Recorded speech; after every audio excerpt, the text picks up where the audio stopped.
read anything nowadays, and it's honestly very concerning. People just talk about what they feel about things without having any facts. Yeah, I don't know. I mean, it feels like very much to me like there's simply nothing you can do. America has gone insane, and there's nothing that I can do about it. It's time to secede. Well, secession sounds great, but I'd like to see an action plan, because all I ever see is, I sure hope we secede. Now, someplace like Alaska, okay, you might pull that off. Texas, indeed. California, they'd probably give them a medal. But New Hampshire, I don't think so. Florida, I suspect not. I think anywhere could secede if they kept open borders and open trade. Could succeed at secession? Yeah, could succeed at secession. Okay. But I said secede. So, I don't know. I mean, I think that I suspect that once the United States government truly believed that you were going to secede, your state was going to secede, that they would begin all the tricks. Let's not forget, they used to assassinate Central American leaders that they didn't like. And this is just scant decades ago. It could get very, very ugly. There's no doubt about it. But, Mark, you've got a study, apparently, that is looking at what people in the United States believe about its future, and it's not looking too bright. Is it looking really good right now? I mean, they're already putting people in jail for the rest of their lives for creating websites, and I don't really see how, the threat of violence it's not really keeping me away from wanting to get away from these people who are already treating us bad. More than half of Democrats and Republicans believe America will cease to exist as a democracy, new poll finds. So I think that it's fair to say that if America ceases to have democratic elections, that it is not America anymore, right? Sure. Okay. Now, I'm curious, obviously, I don't know how far you've dug into the poll, but do they get into when they believe that is going to happen? Because, I mean, obviously, every empire falls. Yes. And every country is, none of them are going to last forever. So do people think it's got another 100 years, another 10? It's going to die in the next 6 months? What do people actually believe? I read this previously, and I can't tell you what they when they said it by, but they did definitely give a sort of by when time frame. So let me read it to you from the Daily Mail. Not exactly the hardest news source, but I do like some of the stuff they put out. 55% of Democrats and 53% of Republicans think that it is likely that America will cease to be a democracy. A new Yahoo News YouGov poll shows a stunning level of permission about U.S. and that doesn't mean anything to me. Pessimism, excuse me. Many think that the U.S. will see another civil war. Also, most Americans not watching the January 6th hearings. Oh, my God! Our ratings. It's so boring. It's so boring. Not a lot went on, and the stuff they say about it is so clearly just propaganda. It, turns my brain into mush seeing the stupid headlines my phone pushes onto it. Poll also shows bipartisan rancor, with both sides using negative terms to describe the members of the opposing political party. Well, what's new there? I think that I don't think it used to be this way. Maybe this is just me looking back at my youth and saying, well, when I didn't care about Democrats and Republicans were nicer to each other. I don't know. I mean, I can remember the Rush Limbaugh program from the 1990s. He was certainly not nice to liberals, When did you not care about being a Republican? I thought you almost got the Republican elephant tattoo in jail. Indeed. In my youth, basically. And that would have been the 90s. Yeah, it would have been the 90s, early 90s. So, with more than half of all Americans think it's likely that America will be cease to be a democracy, and then we go. And what was the breakdown? Republicans, Democrats? It was over 50%. 55 and 53. So over 50% of both. Yes. Okay. It's interesting to me that more Democrats. I mean, it's not by a lot, but I would have thought more Republicans. 55% Democrats. Yeah, I would have thought. I don't know, but they do always get told our democracy is under attack. So maybe that's why. Additionally, here's where I got it, Ian. The poll found that a majority of Republicans, 52%, say that it is likely that there will be a civil war in the United States in their lifetime, while half of independents, 50%, and a plurality of Democrats, 46%, agree. So basically, you have half of Americans believe that there will be a civil war. Now, I don't know what they mean when they say it. Right, that was but when my next I say question. it, I mean Killing people. tens of thousands of Americans have died in some kind of battle between Americans that actually has to do with politics. I'm not talking about crime in Chicago, ladies and gentlemen. Well, because during the 2020 protests and such, when people were out in the streets after the main lockdowns and the George Floyd stuff started, and then the Proud Boys came out and they wanted to have a fight with the Antifa, and we were seeing videos out of like Portland where Proud Boys people would have, I think they would be driving around in the backs of pickup trucks with paintball guns, and they would be shooting at the members of Antifa, who in return would, or the Antifa would throw first, and then they would shoot paintballs back, or whatever. Whoever was striking first. Yeah, I'm sure it went both ways. But Antifa, it's a bit like a civil war. That's what I'm saying. Antifa was armed with pea bombs, right, like urine bombs and things like that. Well, so both of those groups are feds. It's not really two different sides to anything. Could be. Well, I think they might be infiltrated, but there's certainly people in those groups that just believe what they believe. Yeah. So it looked like, real conflict without any serious. I mean, probably somebody got hit in the head here and there with a bottle or whatever. Yeah, but, sure. There wasn't a serious body count. Well, Right. Kyle Rittenhouse certainly had to defend himself against people that probably intended to kill him. But There was that. Rittenhouse clearly went out that day with the expectation that he was going to be, dealing deadly force, seeing deadly force, potentially having to kill people. He Defending people's properties. I get it. If you're in certain places in the United States, you're already in enemy territory. But what does the Civil War actually look like to those people that are saying that they believe it's coming? What are they envisioning? 603-283-6160. You can join us here. It is Free Talk Live. Are you tired of governments murdering people around the world? Stop using their money. There is an alternative. Bitcoin is a stateless, free market, non-political currency. Bitcoin cannot be inflated or controlled by any government. By using their money, you are helping the state. Stop doing it! You have an incredible alternative available now. Learn it, use it, spread it. Get started with Bitcoin at bitcoin.com. That's bitcoin.com. What if you want to hear the latest episode of Free Talk Live, but all you have is your phone, you forgot to download our archive, and you have no data connection? You can call our Listen line at 641-793-0191. That's a long-distance number, so you may incur charges. If not, listen as long as you want. 641-793-0191. The Free Talk Live Listen line, 641-793-0191. Do you feel like your nation, state, or community no longer holds your values? Have you dreamt of a place where people agree that liberty is important and are free to pursue their projects so long as they respect the property of others?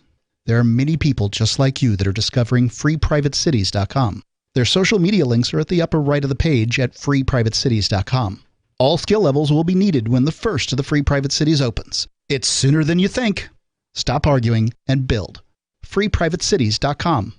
Are you tired of your taxes funding endless occupations around the world? Antiwar.com is run by people who understand that wars abroad become wars at home, wars on our freedoms. Antiwar.com is dedicated to bringing you the latest in news, views, interviews, and reviews from the top movers and shakers in the anti-occupation movement. Antiwar.com has it all, from thorough foreign policy analysis to interviews with whistleblowers who used to run the military-industrial complex. Anti-war, pro-free market. That's antiwar.com. This is Michael Dean from the Freedom Fiends. I've run websites since 1996 and have used over a dozen web hosts in that time. AgristHosting.com is the only one that hasn't broken my heart. Agrist Hosting's uptime and service is stellar, and their DDoS mitigation is the best I've seen. That's important because if you tell the truth in this world, you'll ruffle feathers. And some people will try dirty tricks to silence your voice. No matter what the haters hit us with, Agrist Hosting keeps our websites online. If you have a mission-critical commercial presence or a world-changing activism site, you cannot tolerate any skullduggery. So go with agristhosting.com. Have a WordPress or blog site, but you're not satisfied with performance or uptime? Or just want raw hosting? Want to pay with Bitcoin? Agris Hosting specializes in high-performance hosting with personalized service. Go to agristhosting.com and click on the button that says Get Hosted. That's agristhosting.com. Tired of cancel culture? Sick of mega tech corporations holding an axe over your head? Join the LRN.FM Matrix chat server. It's self-hosted, so no one else can tell us what to do or say. Don't like the existing channels? You can make your own. You can even connect into some of our channels from other Matrix servers. It's federated. For the full LRN.FM Matrix experience, though, you should join our server via the step-by-step instructions at chat.lrn.fm. Chat.lrn.fm.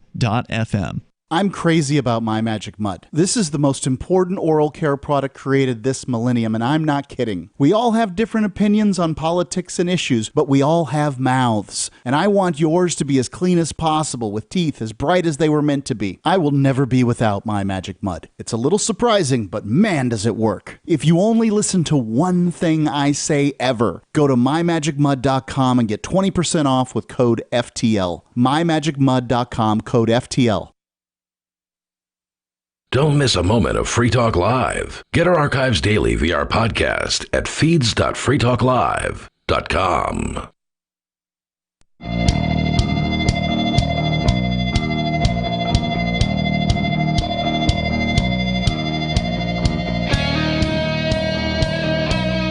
This is Free Talk Live, and you can join us. The number is 603-283-6160. In the studio tonight, we've got Ian. And Bonnie. And Mark.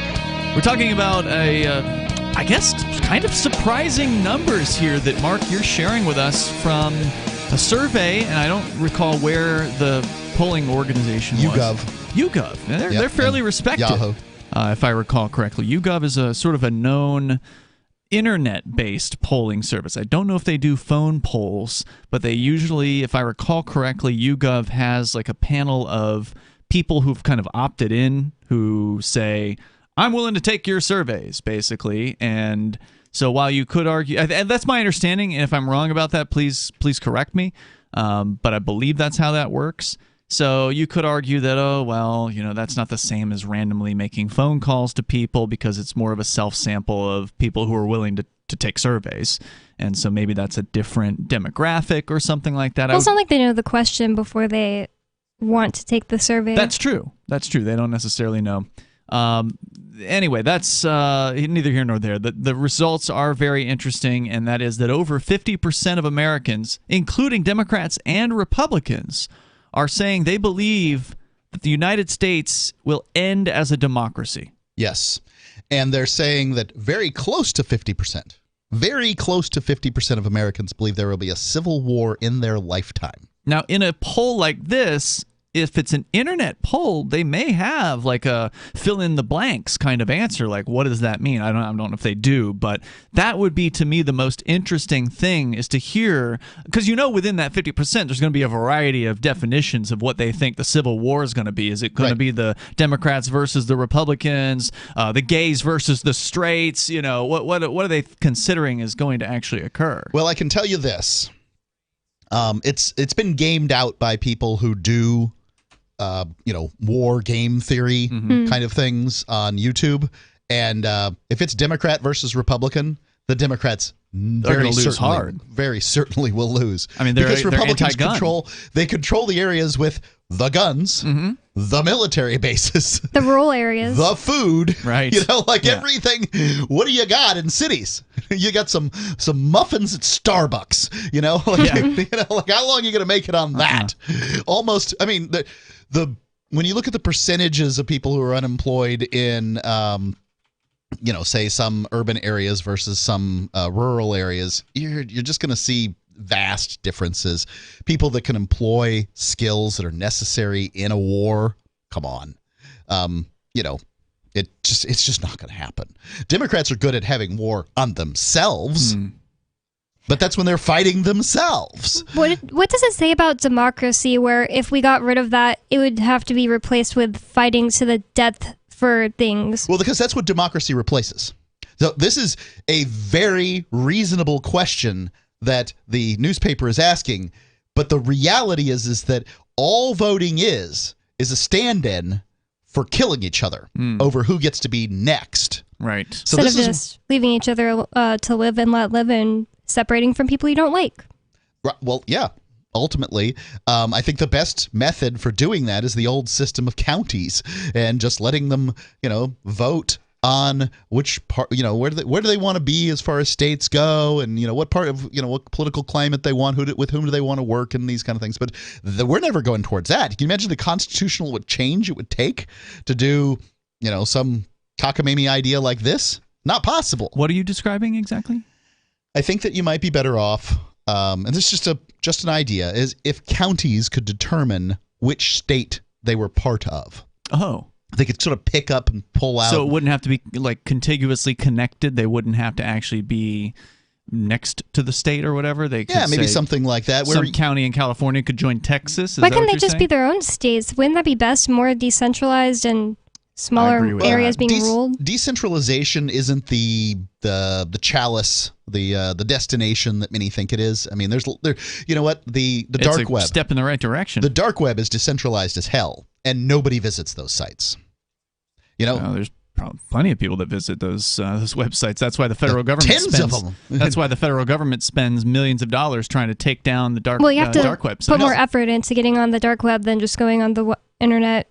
Yeah, there's a little more effort involved. You're proposing that people who go to the dark web are, the dark web has most of its traffic going to, a handful of illicit websites. Whereas what I'm saying is if I were to put my pictures of, flowers I've taken pictures of throughout the day, and I wanted them to be seen, I'd go to Facebook, which is centralized as hell. Yep. If I wanted them to never be seen, I'd put them on the dark web. I don't think this is a really good... I don't think decentralization works. I mean, just because it's this panacea that's out there as a solution. The fact is in the modern world, if you're not in some kind of federation, you're not going to be able to make it. Like people can't travel, they can't work elsewhere. A bunch of small counties. That's what the United States federal government is a federation. If the counties split up and they were all their own states, they could still choose to freely trade with each other, choose whatever agreements they wanted with each other, and just not rule over each other and have to vote instead of fighting for the death for every little thing they wanted to do. The U.S. is a failure as a federation because it's a centralization of power. Federations tend to centralize, and that's why they have to change throughout time. And the United States government has one of the oldest governing documents in the world. I'm not saying it's a good idea. I think it's unfixable. Yeah. That's my idea. But I'm not the one living here trying to fix it. I moved out 2 years ago. I left because I got to say, it's glorious not to have to think about this anymore. Because, let it burn. I know it's gonna. Now, I prefer the United States over, say, Russia and China. Sure, no doubt. They're the bottom of the pack as far as freedom is concerned. Absolutely. I think that humans need freedom, but I don't think that I don't think trying to figure out which, how many rows and how many, diagonals we need in the chairs in the Titanic is going to matter. Mm-hmm. It's going down no matter how we look at it. And New Hampshire is going with it. Well, I mean, I tend to understand why you're so skeptical of secession, Mark, and certainly the federal government gang is a violent group of people, and they are going to do what they can probably to prevent things like that from happening. However, if their power is waning, and it may very well soon be waning, we're seeing the potential loss of the dollar as the world reserve currency. Sure. That's going to be a huge hit. But that's when they're going to get worse, not better. Mm-hmm. The United States government is going to act like a cornered animal over the course of the next 2 decades. Mm-hmm. They've printed between doubled and quintupled. It's hard to know the amount of money in the system in the last 2 years. There's big bad things are happening, and this is, in my opinion, not a place to be. But I'm not even going so far. I'm not such a lunatic as to say I think there's going to be a civil war. 50% of Americans are above me in this. Yeah. Yeah. I just don't think it's a place worth living in right now. If you're one of those people who believes civil war is coming to the United States, what's it going to look like? What will it be? Who's it between? I want to know a whole variety of things. And is there any more to this survey that you thought was worth sharing? Yeah, there's a few little factoids. All right, I want to get into that too. The number here is 603-283-6160. If you want to join the program, you can. This is Free Talk Live, 603-283-6160. Free Talk Live's video archives have been on LBRY for years. LBRY is an uncensorable, decentralized, blockchain-based media sharing protocol, and we're big fans of it here on Free Talk Live. In 2020, LBRY launched Odysee, a video sharing website to compete with YouTube, and it's really taking off. Now with over 1 million channels, many of whom are disaffected YouTube creators. During YouTube's crackdown for not towing the government line on COVID, the Free Talk Live YouTube channel started receiving strikes and could be completely taken down at any moment. Thankfully, Odysee started offering live streaming, so we're now streaming live every night and posting our video archives permanently to Odysee. You can watch live or anytime on our Odysee channel by visiting video.freetalklive.com. If you want to go all in, download the desktop app at lbry.com, and then every video archive you watch, you'll help seed and keep it online forever. At minimum, we ask you visit video.freetalklive.com and follow us on Odysee today. video.freetalklive.com. From Feature Story News in Washington, I'm Kate Fisher. America's democracy came dangerously close to catastrophe during the attack on the US Capitol on January the 6th last year, according to the Congressional Committee investigating the insurrection. Lawmakers also highlighted what they said was Donald Trump's, quote, relentless effort to pressure then Vice President Mike Pence to refuse to count the Electoral College votes and instead declare Mr. Trump the winner of the 2020 presidential election.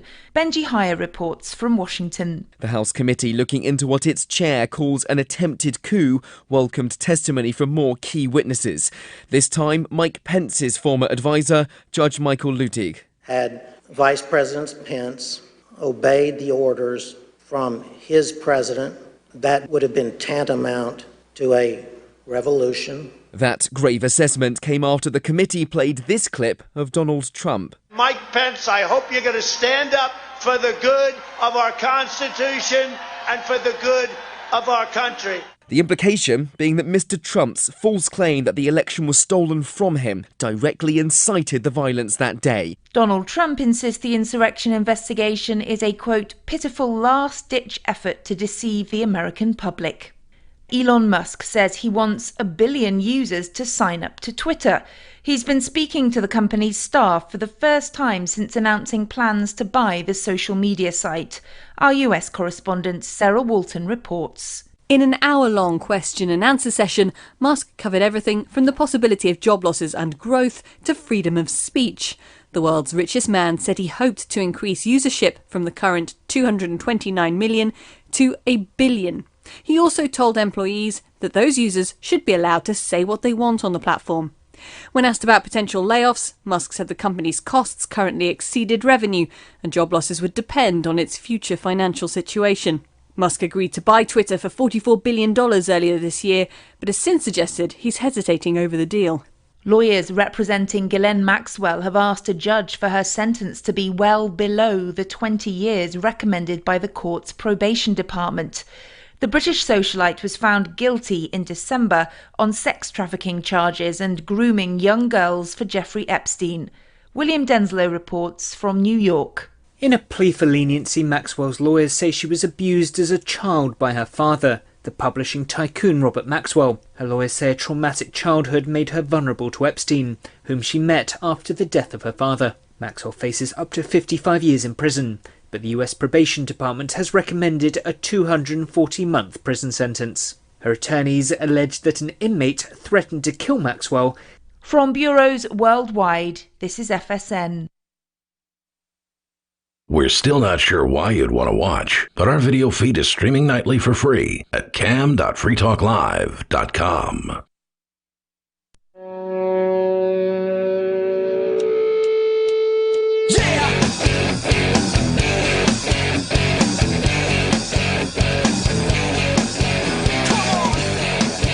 It is Free Talk Live. You can join us here Bring up whatever you want. The number is 603-283-6160. That's 603-283-6160. Especially if you're someone who believes that there's a civil war coming to the United States. Apparently, about half of the United States population, whether left or right or independent, according to a survey conducted by YouGov that Mark's sharing with us here tonight, about half believe that the civil war is coming again. And the question is, what does that actually mean to people? And again, if you want to weigh in with your thoughts, 603-283-6160.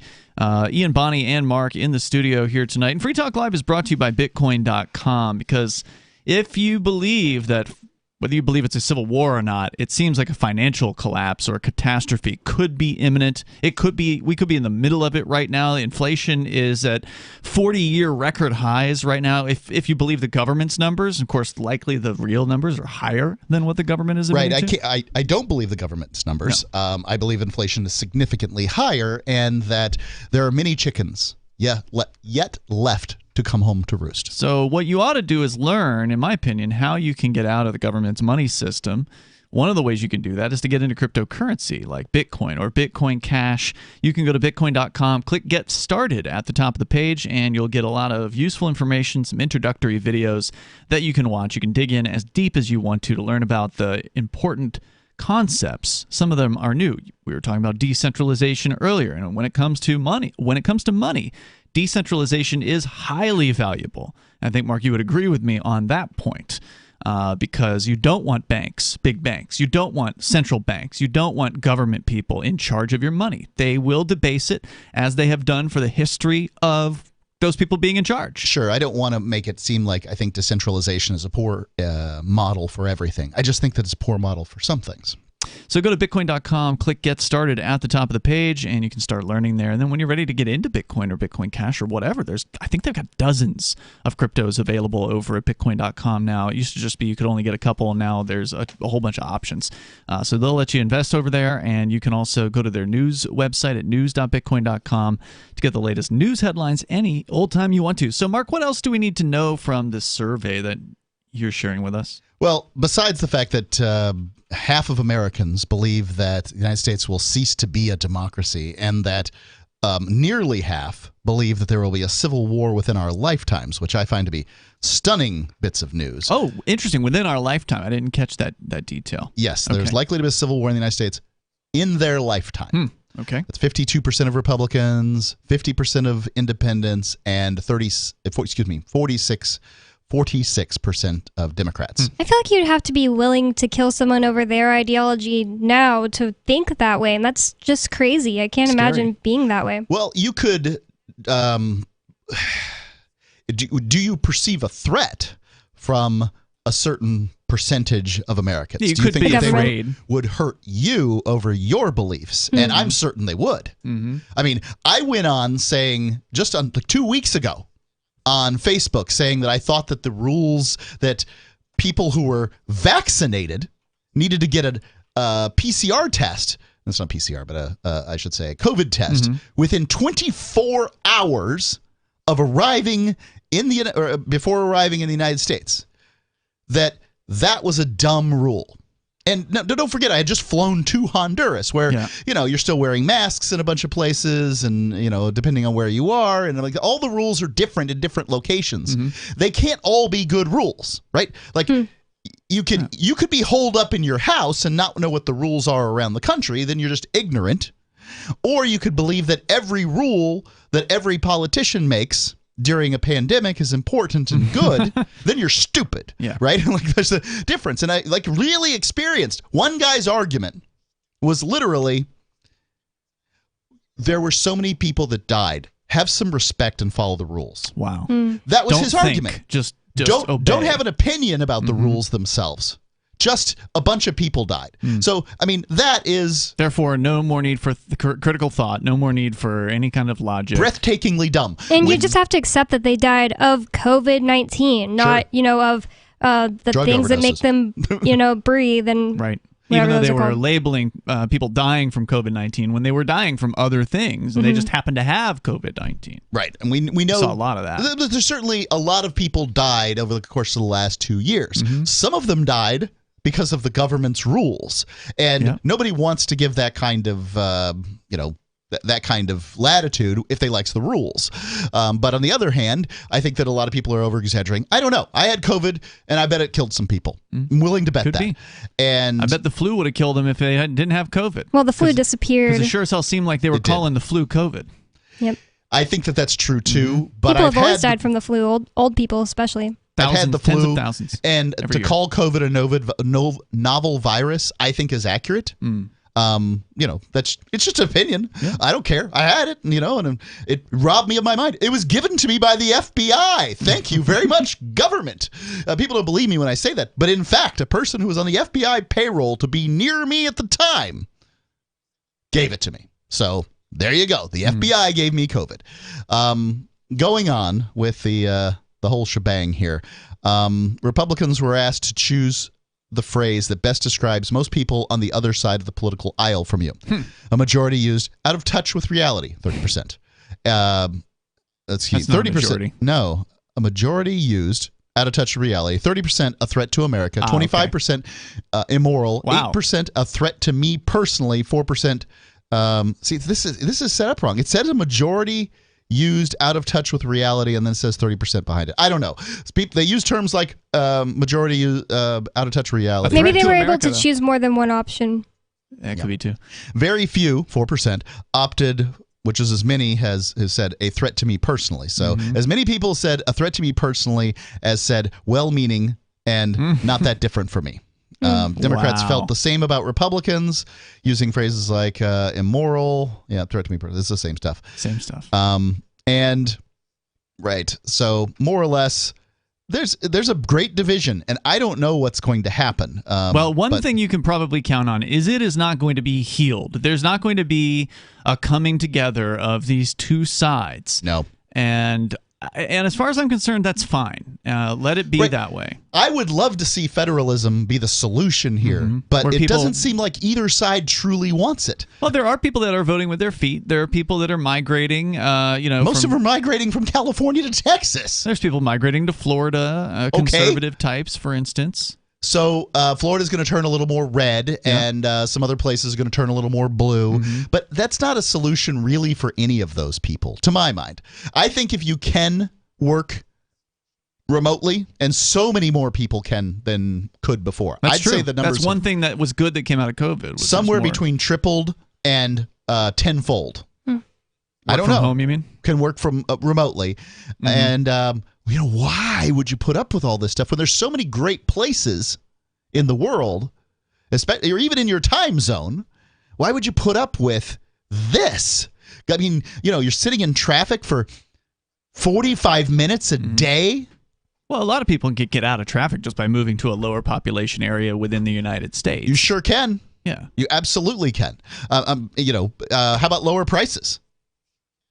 I mean, that ain't happening. Things are going up. Breathtakingly less expensive to live in Central America than it is to live in the United States. I mean, it doesn't even compare.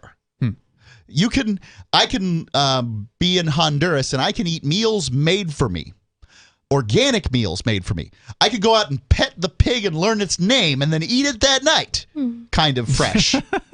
And I can do that for less than it would cost me to buy it in the grocery store and make it myself. I can have my dishes done for me. But you can't have guns. You can have guns in Honduras. Even as a gringo? So there's a whole bunch of different rules, and I will admit the United States is the freest place in the world to watch your freedoms evaporate while you hold a weapon. I'm willing to concede that.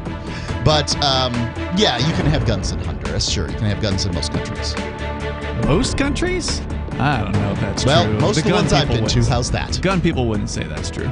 The number is 603-283-6160. If you want to weigh in here, you can join us. Share your thoughts on Free Talk Live, the end of the United States. We have some good news. The indictments against Ross Ulbricht in the District of Maryland were dismissed with prejudice, meaning they can never be refiled. This is especially good because those indictments contain the only charge ever made that Ross engaged in murder for hire. This was a serious allegation that Ross Ulbricht denies. It was never prosecuted or ruled on by a jury, but was trumpeted by the federal government and the media as if it were proven fact. The Maryland court held these indictments for almost 5 years, poisoning Ross's case and leaving him under a cloud of unproven allegations. As explained in Ross's appeal to the Supreme Court, the fact that the judge used these allegations to give Ross a draconian sentence of double life without parole violated his Sixth Amendment right to a jury trial. Judges are required to issue sentences based on convictions decided by a jury, not unproven allegations never even charged at trial. Although this is a positive development, the dropped indictment will not set Ross free. Now, a presidential pardon is Ross's only hope of freedom. Sign the petition at freeross.org. freeross.org. There are basically two types of advertising, direct response and branding. Radio's great for direct response with its low cost to listener ratio, but audio can't be beat for branding, which is a longer-term endeavor. You want to be the first thing that someone thinks of when they think about your product or service. If you have a local business that you want kept top of mind in your community, call the station. If you need national reach, Free Talk Live's got around 200 radio stations, millions of monthly listening sessions, can suit all budgets, and if we don't think we're right for you, we'll tell you. Email me, mark@freetalklive.com. If you want to know the latest about Free Talk Live before we go on the air, all you need to decide is how you want it delivered. It's your choice. Visit news.freetalklive.com to receive our usually weekly news updates by email. Plus, we have a Twitter account at twitter.freetalklive.com, and you can follow us on the decentralized Mastodon platform at toot.freetalklive.com. So please follow us at toot.freetalklive.com and sign up for our emails at news.freetalklive.com.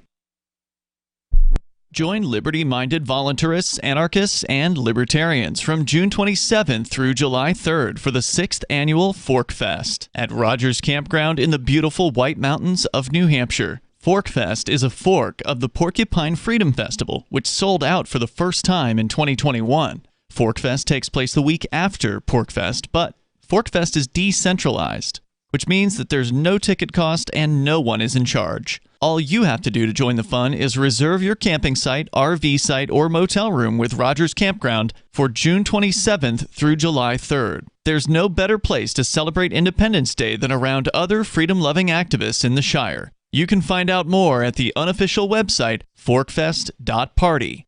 You can also connect with other attendees on the Forkfest Telegram and Matrix chat rooms, as well as the Forkfest Forum. You can find links to those at forkfest.party. We hope to see you there. Forkfest.party. There are lots of ways to listen to Free Talk Live. Our podcast has been around since podcasts began, and now the FTL feed is loaded with content besides our full show archives. Did you know that we make it easy for you to customize your podcast subscriptions? We have different feeds, one that includes only our full shows, one with just the Daily Digest, and our main feed that includes everything. You decide what you listen to. It's quick and easy to customize your feeds at feeds.freetalklive.com. That's feeds.freetalklive.com. Looking for a great real estate investment? Consider New Hampshire, which is ground zero for the Liberty Movement. Your first call should be to Mark Worden from Porcupine Real Estate. He's more than just a real estate agent. He's your New Hampshire concierge. Where are the best places to live? Do you want farm, city, the burbs, or forest? Do you want a duplex or multifamily building so that renters pay your mortgage? There are homes in all price ranges in New Hampshire, and Mark can help with financing too. Invest in liberty and property. Mark Worden can help. PorcupineRealEstate.com. You can help spread the ideas of liberty with our Patreon for just $5 per month at amps.freetalklive.com.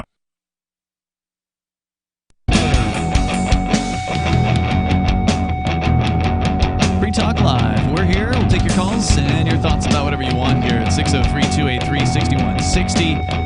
Especially if you're somebody, one of the nearly half of Americans, apparently, who believe that there is a civil war coming within their lifetime, I believe they said. So if you're one of those people, can you explain what that's going to look like? Can you explain why you choose to live in a country why you're so unhappy? The number is 603-283-6160. Tonight, it's Ian. It's Bonnie. And Mark. Sometimes back from foreign lands and sick of listening to Americans complain about their country. Yeah. Well, continue to live here. Unhappy people may just be unhappy wherever they find themselves, Mark, because wherever you go, there you are. Indeed. Yeah.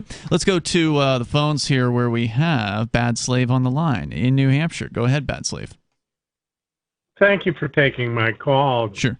And I'm just going to say that basically we have folks that are conservative, are libertarian, are, you know, and I think those folk are not the problem. I see the Democrats, the progressives, the lefties. They see you as the problem, just for some perspective. Well, but then again, how many of those are sending Antifa and BLM over to us to harm our businesses? Best I can tell is Antifa and BLM stayed when they were, something to be concerned with. They stayed in neighborhoods that were largely voting Democrat. I mean, if they wanted to bring a war to Republicans, they did a poor job of it. As somebody who actually attended some Black Lives Matter rallies in New Hampshire, I didn't see any kind of violence or any serious there were certainly something that I wouldn't call anything but a riot.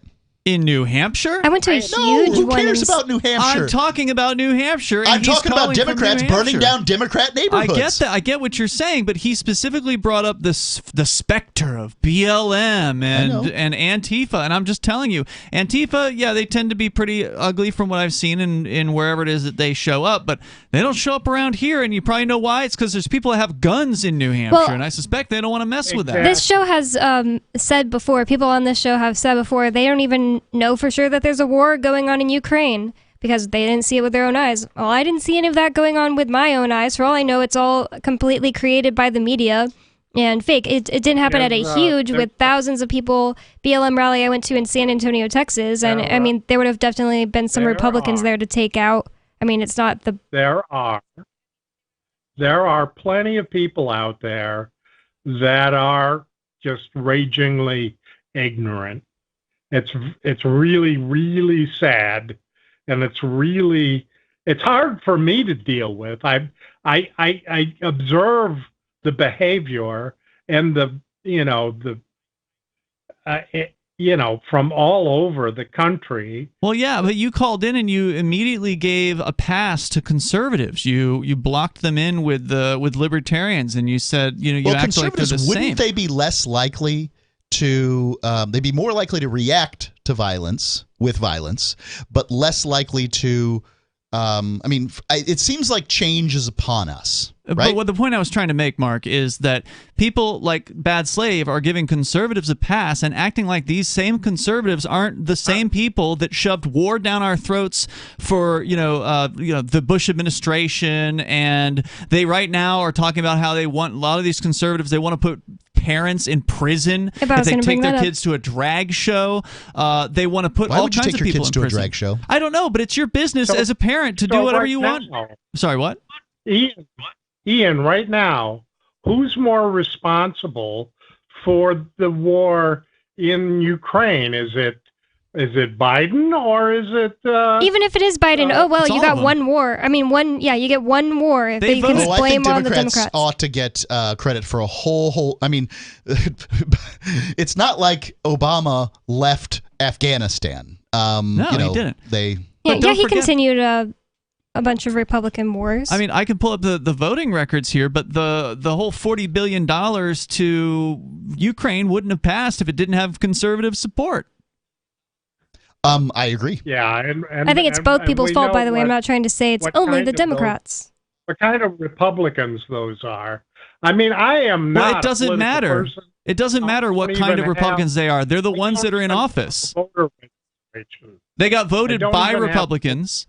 They're in office because of Republican voters, and so it's presumable that's what Republicans want. Well, not I, because I canceled my voter registration in 2004 because I knew they were going to reelect W. Bush. Right. And I didn't want any of that. Thank you for the call tonight, Bad Slave. I do appreciate hearing from you. It's just the conservatives, when they're not in power, managed to fool so many libertarians into thinking that they're buddies with libertarians because, they're good on mask mandates or they're good on, you fill in the blank, whatever issue. Oh, yeah, now they're for my body, my choice or whatever. And then when the tides turn, they're going to turn on you and they're going to put you in prison because you don't have the same religion that they do. I that agree. hasn't changed for a moment. And that's why you should get out. You should go where you're happiest at any given time. And you shouldn't buy a house. You should be able to support yourself remotely by working remotely. And this way, once they get sharpening their knives about, we got to get these people or those people, and you feel like you're one of those people, it's time to move on. Because this is the thing is that so many people get attached to some clod of mud and say, I'm gonna fight and die. I mean, people have fought and died over about 3 things: love, mud, and imaginary things in the sky. And that's about it. And just certainly give up the mud. It's not worth it. Wherever you're at isn't that special. See, here's my problem with what you're saying, Mark, and I don't disagree that people who want to get away from it all should, by all means. It's your life. You should go live it wherever you think is best for you. But everywhere you go, there's going to be men and women calling themselves the state that want to shove their beliefs down your throat, want to force you to obey them. They're far less effective at it elsewhere, just to be clear. Tell that to the thousands of people in Central American jails.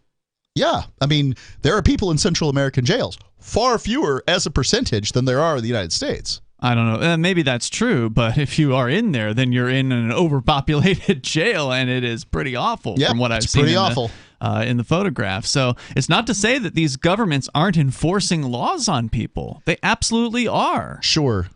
Absolutely. So I get the whole point of, okay, well, wealthy gringo goes to a Central American country, and you don't have to be that wealthy to be considered the wealthy gringo. You'll be a wealthy gringo if you go to a Central American country and you're a gringo. And by the way, gringo doesn't mean white. It's American, right? More or less. Yeah. And so, okay, you go down there and maybe you move into a community with other expatriate types or whatever, so you're around your type. You can speak your language, which is really important. And that may lead you to having some sort of political sway, like, you don't want to upset the gringos. They buy our food and they buy our this and that. Sure, so you have some buying power. You have some sort of political influence because of that. Let's call it buying power. Buying power. Yep. And maybe they will leave you alone because of that. And if that's what you're looking for, then that's great. But what about the other people who are being oppressed? Well, in Mark's defense, if you're not supporting the government wherever you live, then you're not a part of it just because you're near there. Like I think taxes. That there's just if you're not doing that, I don't know. I guess you have to. Can you go there and avoid taxation? You will certainly avoid. Well, there's just a lot less taxation other places in the United States. Do they have sales tax? The United States is just really high. They do have sales tax, but there's a variety of ways to purchase your food. They don't have sales tax between people to people, which is a way a lot of food is bought. Gotcha. And there's all kinds of things that are exempt. Whatever. Your lifestyle would certainly change if you did. What about the people who are being oppressed? Where you're moving to, or where you moved from? Where you're moving to. Where you're moving to. Not the people because where you move from, those people are getting the government they deserve, and screw them if they don't want to leave. You can't affect a place where you're not physically located. Okay. Well, I don't know that you can affect a place where you are physically located. You may just want to give up that notion. I see that you're giving up on that notion. I get that. Black-pilled on this one. I'm sorry. It's not worth the trouble of trying to shove freedom, good ideas down the throats of fools and people that profit from you've given up on making the world a better place. I mean, I get that. Not true. The way to make a world a better place is make a better place and show the world. Stop arguing with morons and thieves and liars and build something that works. I get that you're working on doing that. That's building a better world. But you're also just advocating that people run away from their problems. No, stop trying to convince foolish people to stop being foolish. There's more coming up here. You can join us. It is Free Talk Live. Hour 2's next. Brute force, intransigent defiance, adamantine will. These are the hallmarks of the AI tank. These gigantic machines have the firepower of an army, but they also have their own sense of honor and duty. When the world breakers arrive, battle will be joined, planets will shake, and war and peace will never be the same again. World Breakers. Stories from David Weber, Larry Correia, and more. Available August 3rd from BaneBooks.com. So you've signed the Shire Society Declaration and are planning your move to New Hampshire to be around more liberty-oriented people. Next, sign up for the Shire Society Forum at forum.shiresociety.com. There are a bunch of people there who are already in the Shire, and they want to meet you. If you're already in the Shire physically, you should also come by the forums. Remember, not everyone uses Facebook. New people are signing up for the Shire Society Forum every month, so drop in and say hello at forum.shiresociety.com. The new 4th edition of Healing Our World, The Compassion of Libertarianism, will take your understanding of liberty to a deeper level and has over 1,300 updated references, new cartoons, and a foreword by Dr. Ron Paul. With discounts for multiple book purchases, the 4th edition of Healing Our World is a great gift for the liberals, pragmatists, environmentalists, and Christians in your life who think libertarianism is cold-hearted. Get yours today at healing.freetalklive.com and use promo code FTL for a $5 discount. What if you want to hear the latest episode of Free Talk Live, but all you have is your phone, you forgot to download our archive, and you have no data connection? You can call our Listen line at 641-793-0191. That's a long-distance number, so you may incur charges. If not, listen as long as you want. 641-793-0191. The Free Talk Live Listen line, 641-793-0191. You're listening to the live edition of Free Talk Live. Hour number 2 is next after the news here on the Liberty Radio Network at LRN.FM. From Feature Story News in Washington, I'm Kate Fisher. America's democracy came dangerously close to catastrophe during the attack on the US Capitol on January the 6th last year, according to the Congressional Committee investigating the insurrection. Lawmakers also highlighted what they said was Donald Trump's, quote, relentless effort to pressure then Vice President Mike Pence to refuse to count the Electoral College votes and instead declare Mr. Trump the winner of the 2020 presidential election. Benji Heyer reports from Washington. The House committee looking into what its chair calls an attempted coup welcomed testimony from more key witnesses.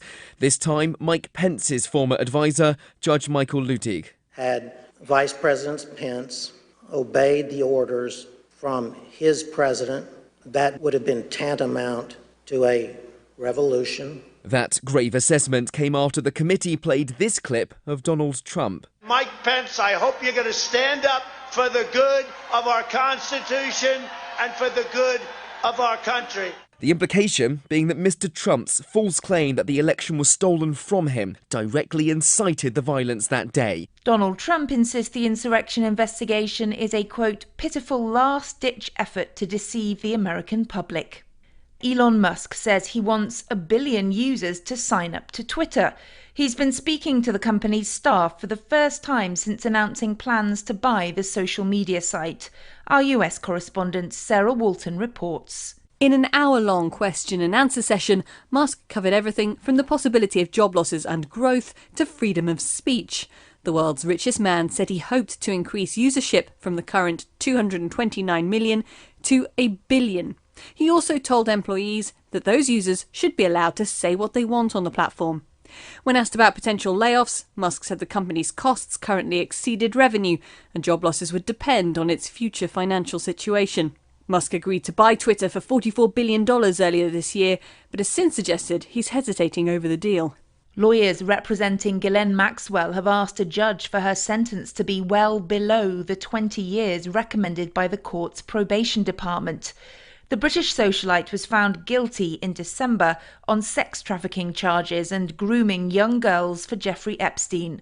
William Denslow reports from New York. In a plea for leniency, Maxwell's lawyers say she was abused as a child by her father, the publishing tycoon Robert Maxwell. Her lawyers say a traumatic childhood made her vulnerable to Epstein, whom she met after the death of her father. Maxwell faces up to 55 years in prison.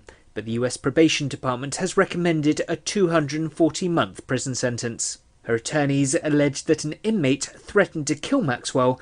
From bureaus worldwide, this is FSN. With FSN Spotlight, I'm Simon Marks. Today we travel to India, where Rahul Gandhi, one of the senior members of India's main opposition party, the Indian National Congress, was interrogated by the country's money laundering investigators on Wednesday for the third consecutive day.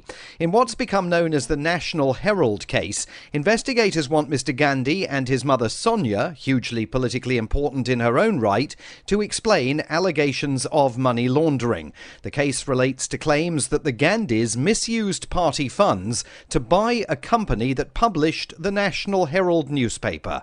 FSN's Sriyoshi Mukherjee is in Delhi. The BJP member who filed this complaint, Subramaniam Swamy, has accused the Gandhis of forming a shell company and illegally gaining control of property worth around $300 million. Mr. Gandhi has been interrogated for almost 24 hours by the ED over the last 3 days.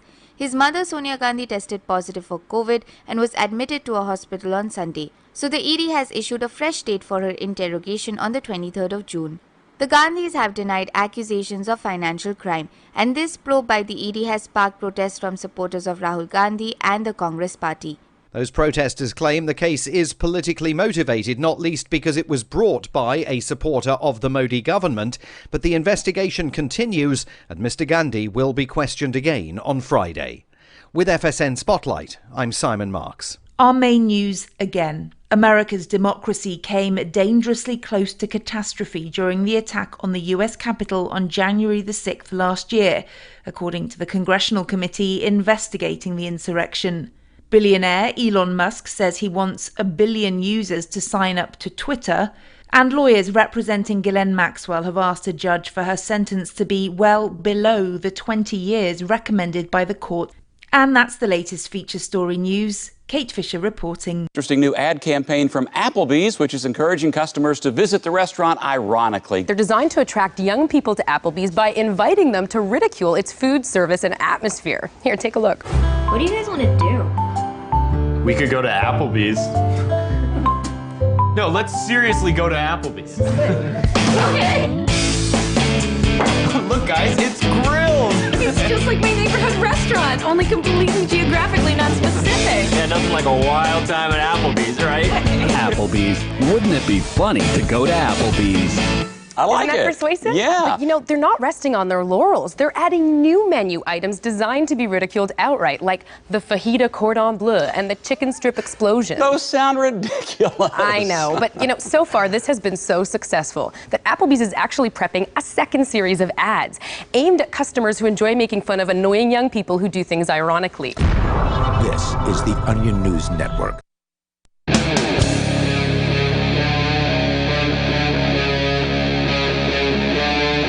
Free Talk Live. Free Talk Live, phones open. You can join us here at 603-283-6160. In the studio tonight, it's Ian. It's Bonnie. And Mark. At 603-283-6160. You can join us online over at freetalklive.com, and you can bring up anything you want. Take control of the airwaves here. Bring up whatever's on your mind. That's what we do here on Free Talk Live. So we were talking about the huge number of people in the United States that apparently believe a civil war is coming, about half in a recent YouGov survey. Also, more than half believe that democracy is going to end in the United States. And again, that's another one where I would have liked to have had a follow-up question. Okay, if you believe democracy is going to end, more than half of Republicans, more than half of Democrats, what is it that's going to replace it? Because at this point, there's not much different than democracy, right? Like there's... you could go back to a monarchy. Yeah. You could go to pure fascism or socialism or something like that, right? I suppose, but what is socialism besides... almost all socialism that exists, is behind the veil of democracy, right? Sure, yeah, there's democratic socialism and all that. But even the Soviet Union said, hey, yeah, we've got, really high, a bunch of people voting here, lots of people voting, and they love it. You know, like so that would be my question for those people responding to that survey. And I don't think they asked that question in the survey. Is all right. Well, what does it mean when you say democracy is going to end? Are you envisioning? I imagine the people on the left envision a right-wing dictator.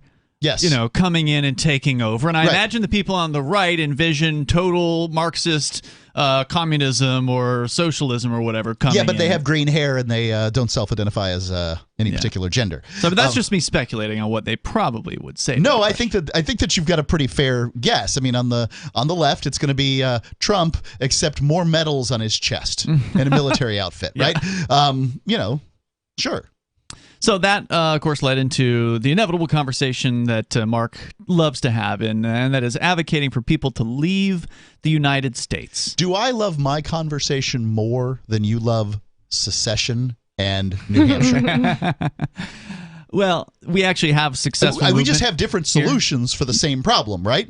I'm not saying your solution is necessarily wrong. I'm not saying yours is wrong. I just know for a lot of people, I just don't think it'll work. Then that's saying it's wrong. Okay. I guess it is. I have a question about I gave it a something shot. that was brought up earlier. You said, Mark, that things are going to get a lot worse as the government melts down because, of course, Inflation, right? they're going to be put into a corner and feel like they have to get really, really bad. But when they're not able to pay their goons, don't you think that they won't be able to get much worse, even if that's what they want to do? All money, money to the issuing agency is a liability, so you want to get rid of it. Money to everybody else is an asset, and so they want to get it. The government can print as much money as they need to print to pay whatever goons they need to pay. And because because the goons are always going to get paid, they can claim that something is, legal tender. Then what you really need, the most revolutionary act you can have, is live beyond the borders of the United States and support Bitcoin. And then when that causes the United States, what my hope is that at some point the United States, some administration comes to its senses and says, you know what? Bitcoin is better money than this crap that we've been printing. It's certainly better than the ruble and the renminbi. And the United States can truly be the greatest nation the world has ever seen by simply adopting a currency of value. Now, maybe they'll choose It'll never Bitcoin. happen. It probably won't. There's no reason why any But I country look with a central forward to bank, the idea that politicians would act morally. I'm that much of a that patriot. could never happen. Well, it may not. People in power. Then why in the world would you stay here in a place run by people who are so utterly evil? They're evil everywhere else. That's the problem. They're not, though. They're You'll incompetent. find out. They are evil. There's difference between being okay. So here's 3 important points that I need to make before we go on. You have lived your whole life in the United States, which has a not the largest scope when it comes to governments, right? It's in the top 25 of freest nations. I don't know exactly where it's at right now, but I bet it's in the top. I'll bet it's even in the top 15 at this moment. But top 15 freest nations on the planet. So the scope isn't terrible of the government. But then again, it does a lot of things that it won't say that it does, so maybe it's worse than it is. But it's the will and the reach that is what it's hard to understand for an American, is that in Central America, in most countries around the world, there isn't the will to even enforce the laws that they have. Like you just said, Bonnie, that it might be illegal for somebody to have a gun in Honduras, and that may be true. It's just that they're everywhere, and people own guns all the time. And you wouldn't want to rob a house because it's very likely somebody armed is on the inside. Because there's no will to enforce the law that says you can't have the gun. I don't know if I buy that these people are just so bumbling and incompetent. Why? First of all, why do so many people want to leave these countries? Okay, that's an excellent question. And for one, it starts with a culture of wanting to leave. The United States is But if it's so great. Where? If it's so great in these Central American countries, why the hell are there a parade of people trying to get the hell out of there? Because it's easier to make money in the United States and Western countries than it is any place else. There's the velocity of money, there's the quantity of money, and you could just make a lot more. A Honduran... You don't think freedom's a factor? Will make... No. No, it's all about money? Because money isn't freedom, but it's an analog to it. Okay. Without some money, you simply can't be free. My recommendation to you, ladies and gentlemen in America, is if you don't have any money, if you're one of the 75% of Americans who don't have $2,000 that you can put your hands on, begin acting responsibly. Now, it may sound like a rich person saying that because that's what everybody wants to accuse me of. But the reality is that, in my household, we got our financial crap in order long before we ever had any investing success. The reason we had investing success is because our household was in order and we had some money to invest. So that's my advice to you is get your house in order. Get your finances in order, and then make your money go farther by getting out. Having a job where you can make money remotely, and then you're probably going to be reasonably happy. Then find a place that has, your top 5 freedoms that you want to enjoy in your life. Go there. Don't go to North Korea. It is cheap to live in North Korea, but don't go there. Because they're not going to make you happy. Every place in the world isn't better than Boise, Idaho, which isn't that bad, by the way. So this is my point. Why do people want to leave Honduras? Because they're poor. They're desperately poor, and they can't make money any other way. They also can't speak English with the fluency that you do. It's an incredibly valuable trait. It's the most valuable thing you're teaching your kid right now is how to speak English. So teach them how to speak it correctly, all y'all with those accents. Cynthia makes an interesting point here in the YouTube chat. She says, if Mark had a serious health condition, he'd be the first to come back to America. Who would trust the health care in South and Central America? Yes, I agree with Cynthia on that. But you notice she had to have the caveat of serious. So I'm 51 years old. What are the chances of me having something serious happen to me in the next 5 years? It's reasonably low, especially since I choose to eat well and take care of myself. I exercise daily and I eat organic food. But yeah, my mom, Those things don't stop you from getting injured, though. They don't. I mean, but like tripping, they falling. can set a bone in Honduras. Okay. My mom, who is 81, she's exactly 30 years older than I am, and she asked me, well, this was more when Biden's getting elected. Do you think I should move to Honduras? She was asking me in all seriousness. I said, no. You live in Florida where, all this medical care is excellent. But wherever most people are, the medical care isn't as good as it is on the west coast of Florida, where there's all those doctors looking to take care of all those old people. And you've got a couple of little dogs that make you happy. You've got a little slice of paradise. It's not like you're losing your freedom. You're not even paying that much because of Social Security and pensions and investments and things like that. So no, go where you're happy, not where you're free.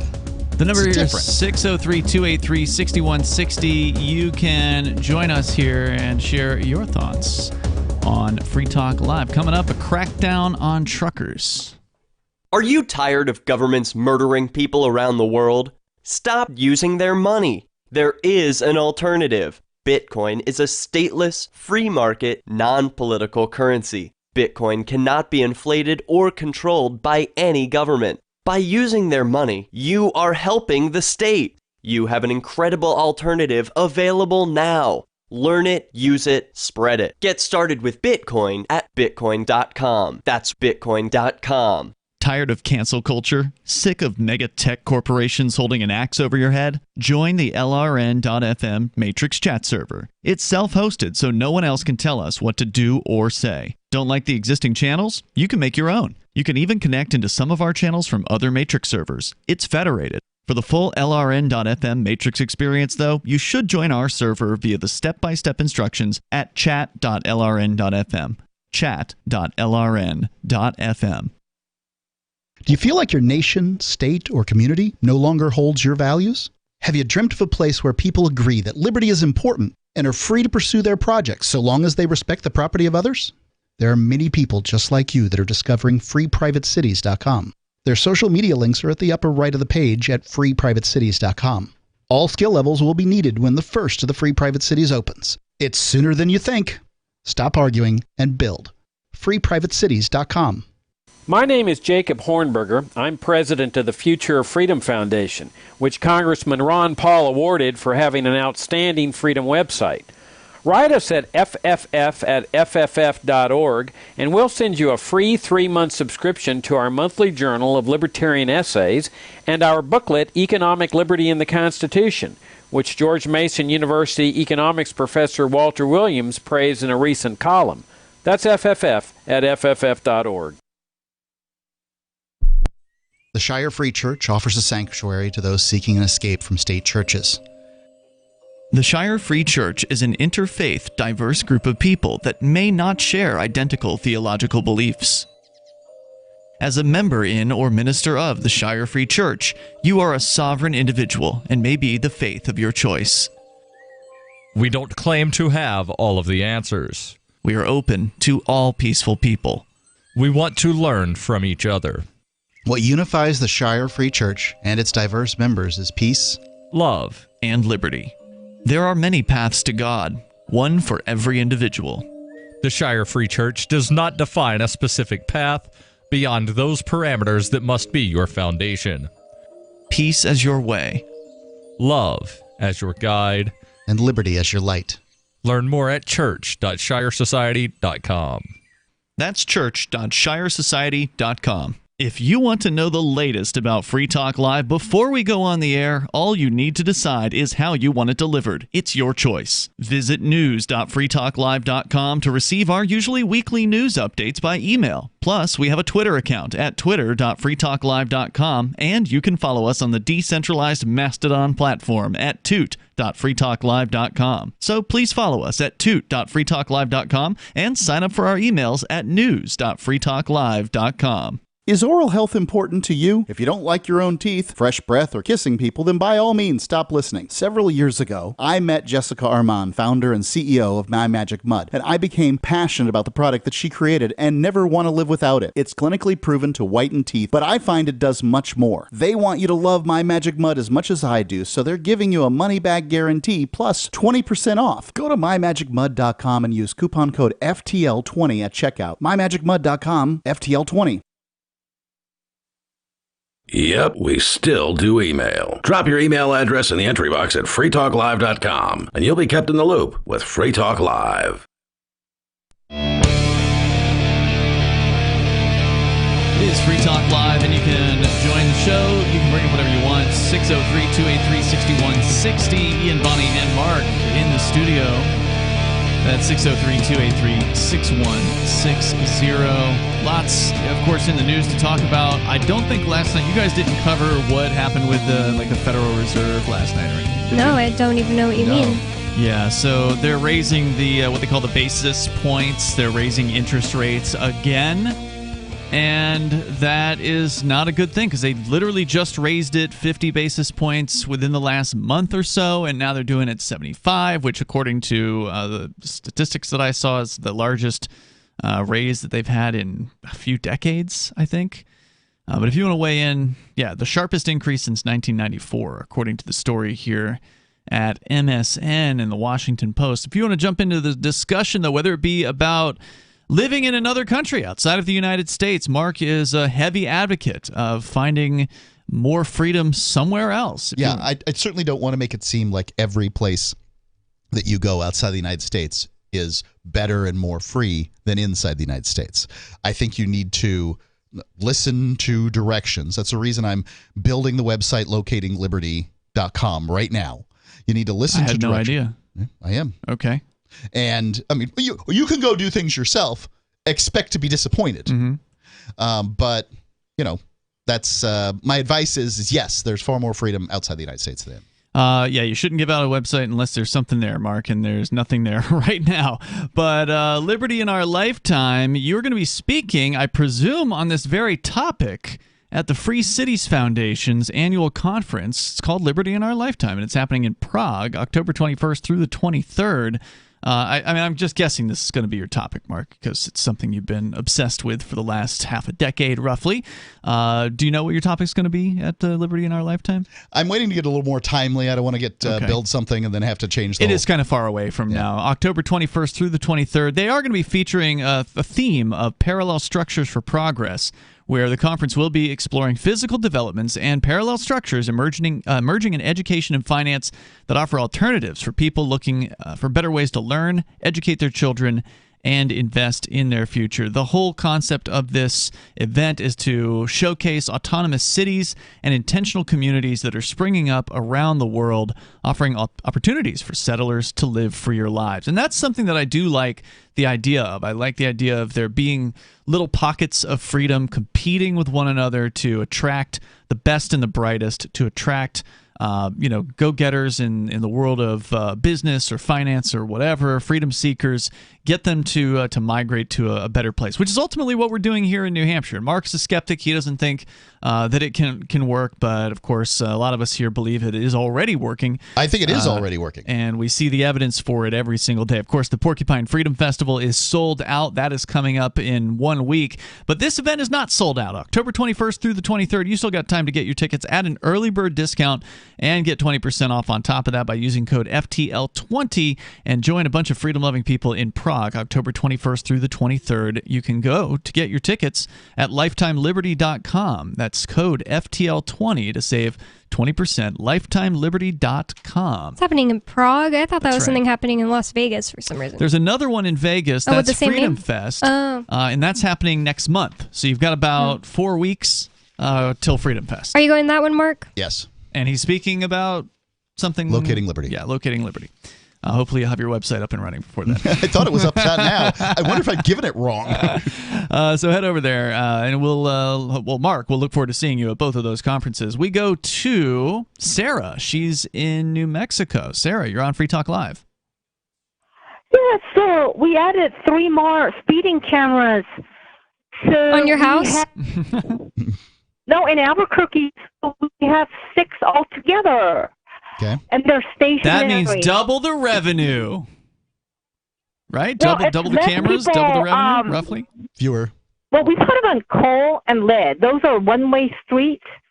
And they got like 2 lanes going the same direction. And so they drive like they're on the freeway. And then they slammed into people's houses and their homes and demolished their fences and everything else up there, you know?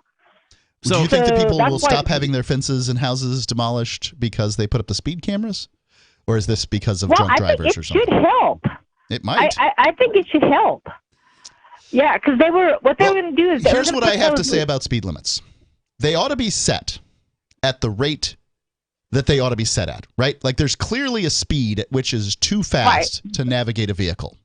But here's the problem, Sarah. I think, this is just me guessing here, I think that when you put the government in charge of it, that they make the rates of speed so low that they can make money off of it rather than actually trying to make make things safest for the most amount of people. Because obviously cars need to be able to travel at some speed in order for them to be of use. If they only traveled at walking speed, why would we have them?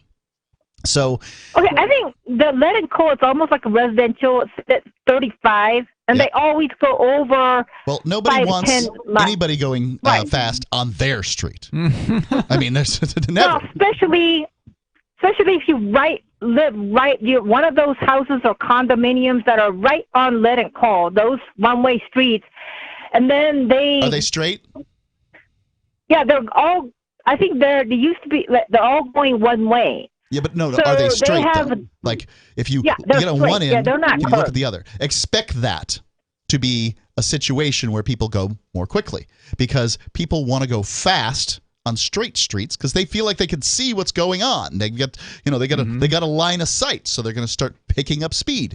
So if you have a 35 mile an hour speed limit on a straight road where people have a good line of sight, you can expect them to go more quickly. I think Sarah is totally proving what I've always said about New Mexico, about everybody there being kind of dumb and depressed and being the worst drivers I've ever seen in my life. I avoid a car if I see a New Mexico driver's license because I've never heard a license plate. Where are you from? Like, this San Antonio. Where is this the? So I've been there a lot.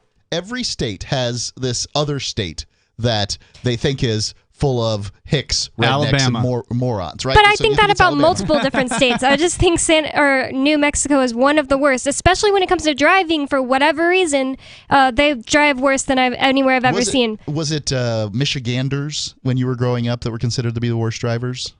I don't know. It's generally considered to be the people from up north, I think, in Florida. Yeah. Thank you, Sarah, for the call tonight. I do appreciate it. I've never heard of a straight road where people are having issues getting their houses ran into very commonly, to where Sarah just knows about it. Sarah knows about it because she keeps an eye on. She has a. She's obsessed. A phobia of cars, and so if something like this happens, it's added to the old data bank, so that she can't forget it. I don't know what to say about it all.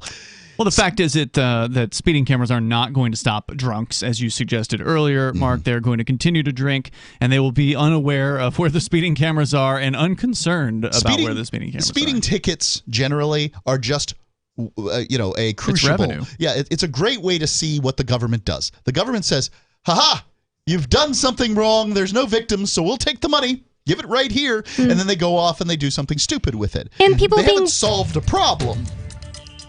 They're making it worse because poor people are stupider people, and New Mexico is extremely poor, and that's why I really just think that, obviously I can't say that about every single person that lives in New Mexico, but it seems like there's a huge percentage of stupid people and depressed people in New Mexico. The number is 603-283-6160. You can bring up what you want and take control of the airwaves here on Free Talk Live.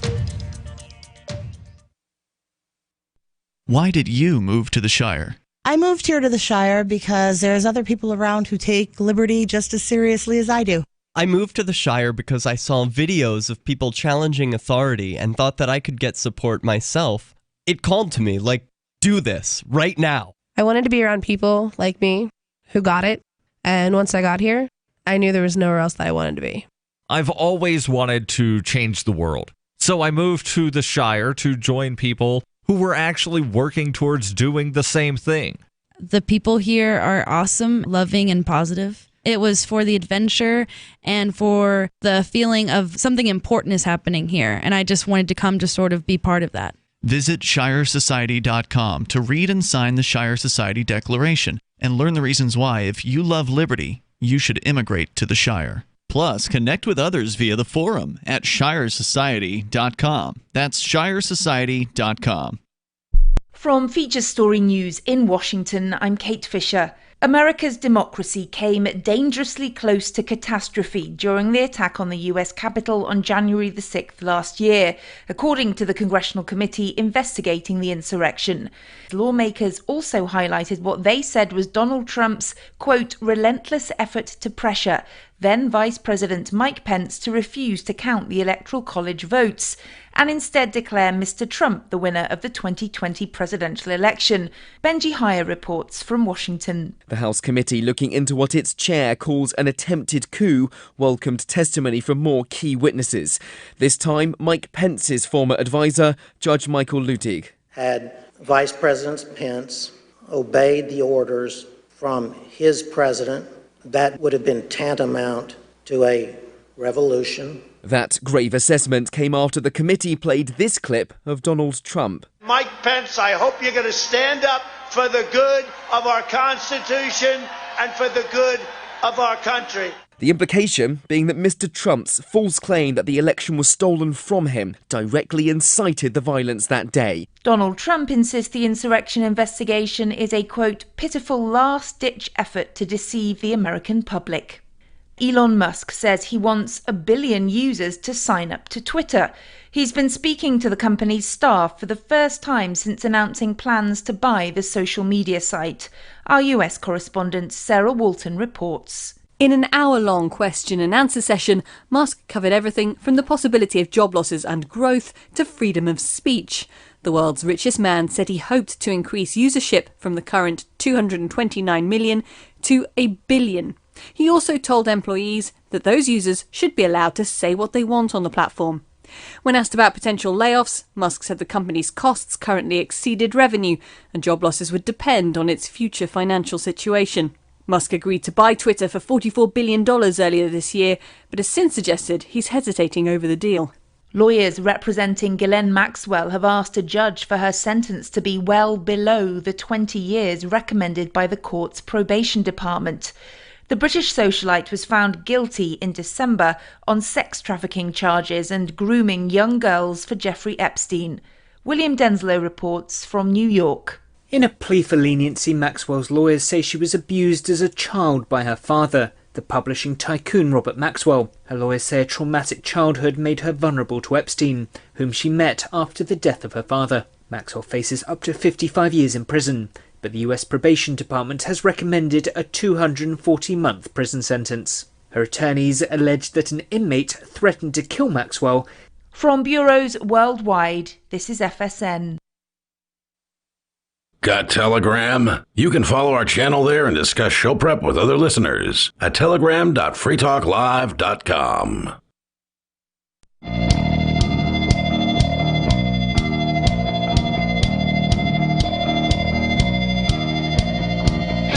It's Free Talk Live, and phones are open. And if you want to join the show, the number is 603-283-6160. That's 603-283-6160. Forkfest is just around the corner. We know the Porcupine Freedom Fest is completely sold out at this point, and it's starting on Monday, which means it's right around the corner. The next Monday, the 27th, will be the first day of Forkfest, and that is the decentralized Libertarian Camping Festival alternative here in New Hampshire. It doesn't have tickets. All you need to do to attend Forkfest is just register your campsite, your RV site, or your motel room with Rogers Campground, and some of the freedom-loving folks here in New Hampshire will be there throughout the week. If you stay through the weekend, you'll probably get treated to an awesome fireworks show being put on by the hotel there. The campground has been putting on fireworks shows for 40-plus years, and they are pretty awesome, so definitely worth sticking around for that. But go to forkfest.party, and you can connect with other Forkfest attendees, both past and present, and find out what's going to be happening there, because there's no central database, there's no central organizers or anything like that. It's a little more, I'd say way more laid back, way more decentralized than the Porcupine Freedom Festival, but they're both fine events, and if you can or are attending both, then you're going to have a great next couple of weeks. So go to forkfest.party. You can learn more about that there. And, of course, the Porcupine Freedom Festival over at porcfest.com. If you want to last minute that one, you will have to get your tickets online from people who are looking to sell theirs. And there usually are, right up until the last moment, people who are looking to sell the Porcupine Freedom Festival tickets that they bought. In fact, some people bought extras because they knew it was likely going to sell out, again, the second year in a row. And so that comes back around to that conversation about the Free State Project being an amazing success. It's seeing more people migrating here than ever before. And they set a record last year for migrants moving here to New Hampshire. In fact, the Free Staters were a good chunk of the entirety of migration to New Hampshire. I think it was more than a tenth of the migrants to New Hampshire in 2021 were here because of the Free State Project, which is pretty awesome. Now, one thing we're on the cusp of economically is perhaps a slide in the housing prices. And Mark, you're dealing with selling a house right now, and I am in New Hampshire. It looks like you may. You think they'll count me when I leave? As leaving? No, they won't. It looks like you may be under contract for this soon, so that's probably a good thing. The reports are coming out now. They're right at the top of the Drudge Report today that housing prices are beginning to slide. People are looking like they're bailing out on applying for mortgages. The numbers of new homes being built are slowing down. And so we may be on the cusp of a blow up as far as this blow up in a bad way, not like prices going up, but prices bursting a bubble. Yeah, the bubble. It seemed like there was something like a bubble going on. The prices were so high for so long. Everybody was selling their houses. Yeah, and that may be slowing down. So a bubble suggests that something was artificial about what was going on. So what was happening, it seems to me, if you want an explanation, is housing prices were going up because money was being printed and no more money was being made, real estate wasn't, right? So they were sort of making real estate in so much as they were making houses. But, the demand was just there. Plus there was COVID. So people were demanding, I don't want to live in a tiny little apartment in some big city where everybody tells me I can't go outside. Well, and as they pointed out, driving me nuts. As you pointed out, more people can work from home than ever before, and so there was an exodus from places like San Francisco. Right. Well, they were being forced to work from home, and then as they're working from home, they're saying, "Why am I paying all this money for this tiny little space when my brother is living out, wherever in the country and paying a third and living in something 3 times the size? Why am I doing this? Why am I dealing with snow and salt and heavy, uncomfortable clothes and my hair looking like crap because of the humidity or whatever it is that they're saying?" And they're like, I can do better than this. And they did. So in many markets, you saw demand from the exodus from the cities. Now, I'm curious as to what housing prices in places like San Francisco and New York have done in this 2 years. I believe San Francisco's gone down, but people are, believe it or not, still moving to New York. Yeah, I think that, I think people are leaving New York. There are people leaving, but there are actually people moving there. I've seen some of the statistics. So does that mean more people are moving than people are leaving? Is that I'm not clear on that. Okay. I believe Certainly, so. I believe so. I believe there will always be the people who believe that somehow, by being closer to more people, that you will have better dating prospects. This is always going to be the thought. And that's not true? No. It's definitely... New York is the loneliest town in America. No. I wasn't going to say you should move to New York if you want to have better dating prospects, but when I lived in a town of 150 people, I had to move to Texas to get away from that because I wasn't going to live the rest of my life alone. So it's definitely not obviously, true what you're saying, Mark. If you want dating prospects, you need to hang out with people who have figure out ways to hang out with people who have similar interests. Oh, obviously. If you have very male but there's more or of those very people female in a high-populated city. Sure, there are, but that in and of itself, going to I believe the problems with going to large cities, specifically large cities that attract attractive people, like ones that have Broadway or Hollywood. Just starting there. If you go to places that have a lot of attractive people, then you're going to have the problem. So women can be much pickier with sex partners than men can, and they have a lower sex drive. So one attractive man can service 5, 10, 15, 20 women. And they don't have to, so they're constantly skipping around and saying, oh, there's something better. Oh, there's something better. Oh, there's no point in settling. I feel like it's a myth that women have a lower sex drive. Okay. I would say that the science does not support your position. I applaud you and congratulate you that you have such a misguided idea, but no. I think they're trained to not talk about it. They're trained to high five, Bonnie. I think they're high five from Bonnie. I think they're trained to act as though they don't, but I think they really do. So their sex drive is going to wane and fall throughout the month, obviously, because the idea for sex is reproduction, right? For men, there's no particular reason for that. In fact, to be capable of reproducing at a moment's notice is really the end of it. So, from a biological standpoint, I would say that there is a need for men to be capable and ready to copulate whenever. Well, I definitely think there's such thing as a city getting way too big for it to be easy to live there, and maybe the dating prospects do suffer. I could totally see that being the case with New York, because, I mean, when I hear about the difficulty of just getting around there, it sounds just suffocating. It's better than some places. They have pretty good, metros and subways and bus systems and all that stuff. I mean, at least I've spent most of my time around the urine from the hobos and people sleeping in the gross. streets. Rats. Yeah, and that's in Manhattan. I was offered a job, in doing television in Manhattan. Turned it down. So, I don't. You don't have to convince me. I have no interest in going. That.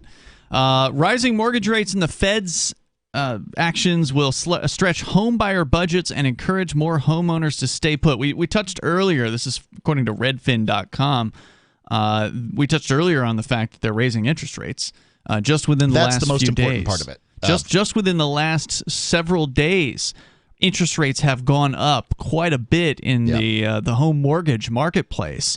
And so people looking to get a mortgage, which is, of course, how most people have to buy a home, are going to maybe say there's going to be more people saying no because the rates are too high, and they're going to maybe stay put or continue renting.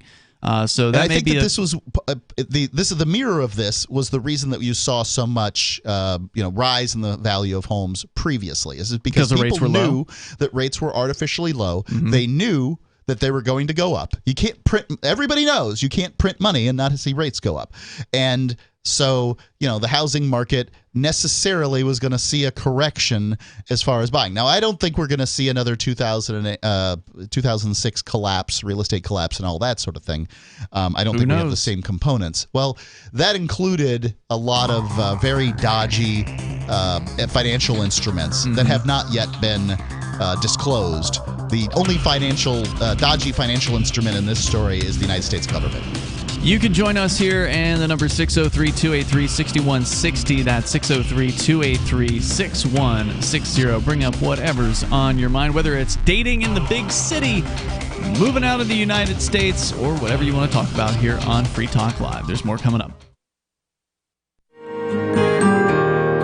So the protection of life, liberty, and property is what the Free State Project is all about. But it's an effort to move 20,000 people who understand. It's about demonstrating to the entire country that, we can have a free market, a truly free market. Making it just a freer, great place to live.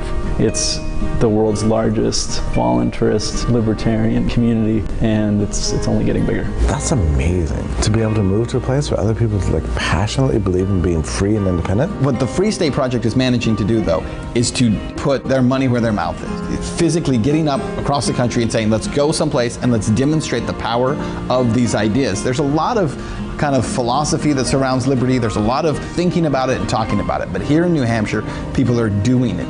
101 Reasons Liberty Lives in New Hampshire, a documentary by Free State Project Early Movers. Watch it free at 101reasonsfilm.com. 101reasonsfilm.com. There are basically two types of advertising: direct response and branding. Radio's great for direct response with its low cost to listener ratio, but audio can't be beat for branding, which is a longer term endeavor. You want to be the first thing that someone thinks of when they think about your product or service. If you have a local business that you want kept top of mind in your community, call the station. If you need national reach, Free Talk Live's got around 200 radio stations, millions of monthly listening sessions, can suit all budgets, and if we don't think we're right for you, we'll tell you. Email me, mark@freetalklive.com. There are lots of ways to listen to Free Talk Live. Our podcast has been around since podcasts began, and now the FTL feed is loaded with content besides our full show archives. Did you know that we make it easy for you to customize your podcast subscriptions? We have different feeds, one that includes only our full shows, one with just the Daily Digest, and our main feed that includes everything. You decide what you listen to. It's quick and easy to customize your feeds at feeds.freetalklive.com. That's feeds.freetalklive.com. I just heard the best sales pitch I've heard in a long time on an airplane. The flight attendant announced, "If you paid more than $75 for your round-trip ticket, you overpaid." This is brilliant because everybody on the flight paid more, and I was struck by how all the road warriors stopped typing and reading and working and looked up. The announcement invited us to apply for the airline's credit card, and the sign-up bonus, enough frequent flyer miles for a free round trip. Talk about turning lemons into lemonade. With some banks offering free credit cards, $75 is an outrage for an annual fee, but a bargain for airline tickets. For more tips on communicating more effectively, hit survivalspeech.com, where you can see how I got the CEO of another major airline to shower me with freebies. I'm Holland Cook.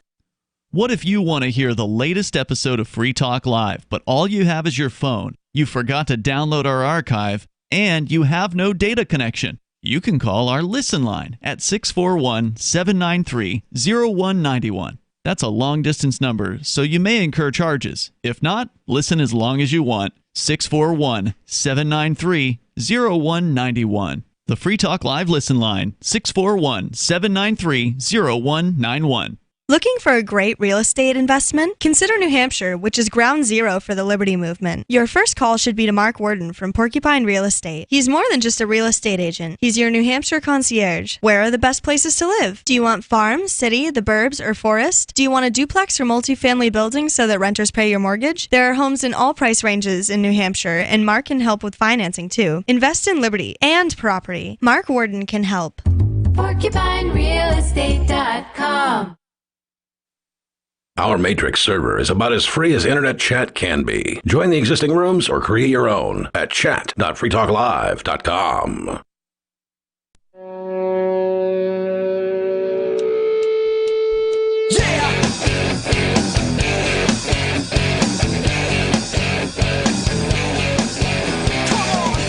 It is Free Talk Live, and you can bring up what you want here. The number is 603-283-6160. Ian, Bonnie, and Mark in the studio tonight. On the way, is there a crackdown on truck drivers happening based on cannabis use? Bonnie's got a story about that. Plus, people in the United States are losing faith in the Federal Reserve, as though they ever had it in the first place. We'll get into that coming up. But your calls and thoughts do come first here. Let's talk first to Dave Ridley, calling us from New Hampshire. Dave, you're on Free Talk Live from RidleyReport.com. Go ahead. Hey, guys. I have an update on a project that you guys weren't very, at least you, Ian, I don't think we're very enthusiastic about, but I think has got some potential, and it seems to be taking off to some extent, and that is the Resolve in New Hampshire. The Resolve Initiative by WeThePeopleNH.org. Yeah, I think I've heard about this. Can you explain what it is? They are attempting a primary for the primary. It's like a pre-primary primary. So if you think about it, most democracy in the United States occurs in the primary, right? Like the general election is usually not, you don't have as much power as an individual, and it doesn't mean as much. But in the primaries, you can like weed out the rhinos. You can weed out the anti-libertarian candidates, like in the Republican primary and so forth. And you can make sure that most of the Republicans running in your town are libertarians. Yeah, when I was young, my mother was always adamant that it didn't make any sense to her to be third party because you didn't get to vote in the primaries, and the primaries was where your most important, most valuable votes were made, and thus she chose to be registered, in her case, as a Republican. My father was a registered Democrat, so at that point, that was the only times the primaries was when they weren't voting against each other, right? They were just voting in their own little primaries. Yeah. So what they're trying to do is make it so that like to organize the process of weeding out the authoritarians, basically, during the primary, the Republican primary particularly. So as part of this process, they're going to have a series of debates around August 5th, or maybe just one big debate, August 5th. People can go to WeThePeopleNH.org, and if you register there with a real email address, then you can vote on who should be endorsed in the primary. And then they'll put their weight behind that candidate. They have a lot of flyers and stuff they'll be advertising for the candidate that they've endorsed. So I don't see how it could go all that badly. That seems like a fine idea. It sounds like a solution for something my dad was complaining about to me on the phone for over an hour the other day. He lives in Alabama, so it's much different, but he was talking about how there is such a thing as open primaries, and that means that you can register that day and then vote in a primary, and he thinks that Democrats are going and voting for rhinos in the Republican primaries, and whether or not that's true or not, it seems like if he wanted to make some kind of change, he could create something that sounds just like this to so get people to I don't know, this almost sounds like an advertisement for the people that We the People NH really want to vote for before the primaries. It's like a independent poll, kind of? Yeah, I guess that's my question. So We the People NH is just a populist organization intending to what? Intending to, the way they put it is to endorse constitutional, liberty-oriented candidates for office in New Hampshire. So what makes them think that that is a populist idea? Period. I mean, I don't know that. Maybe that is. If so, we've had a lot of success in New Hampshire that I am not entirely familiar with. But maybe it's so. But what if in fact, the majority of people who go and vote on this particular website say that they want, the local equivalent of Bernie Sanders up there? Yeah, that's one possibility, and that's the reason why they're demanding a real email address. So imagine a bunch of Democrats going to this constitutional liberty thing and giving their real email address and then receiving all this, because they get the email address either way, so they receive, they'll be helping the organization by adding an email address to its list. So some people make fake email addresses, not to. I'm just saying it doesn't seem. I think Mark's concern is the first thing that popped into my mind too. But is this going to be a physical gathering, a convention, or something, or are they going to do an online vote?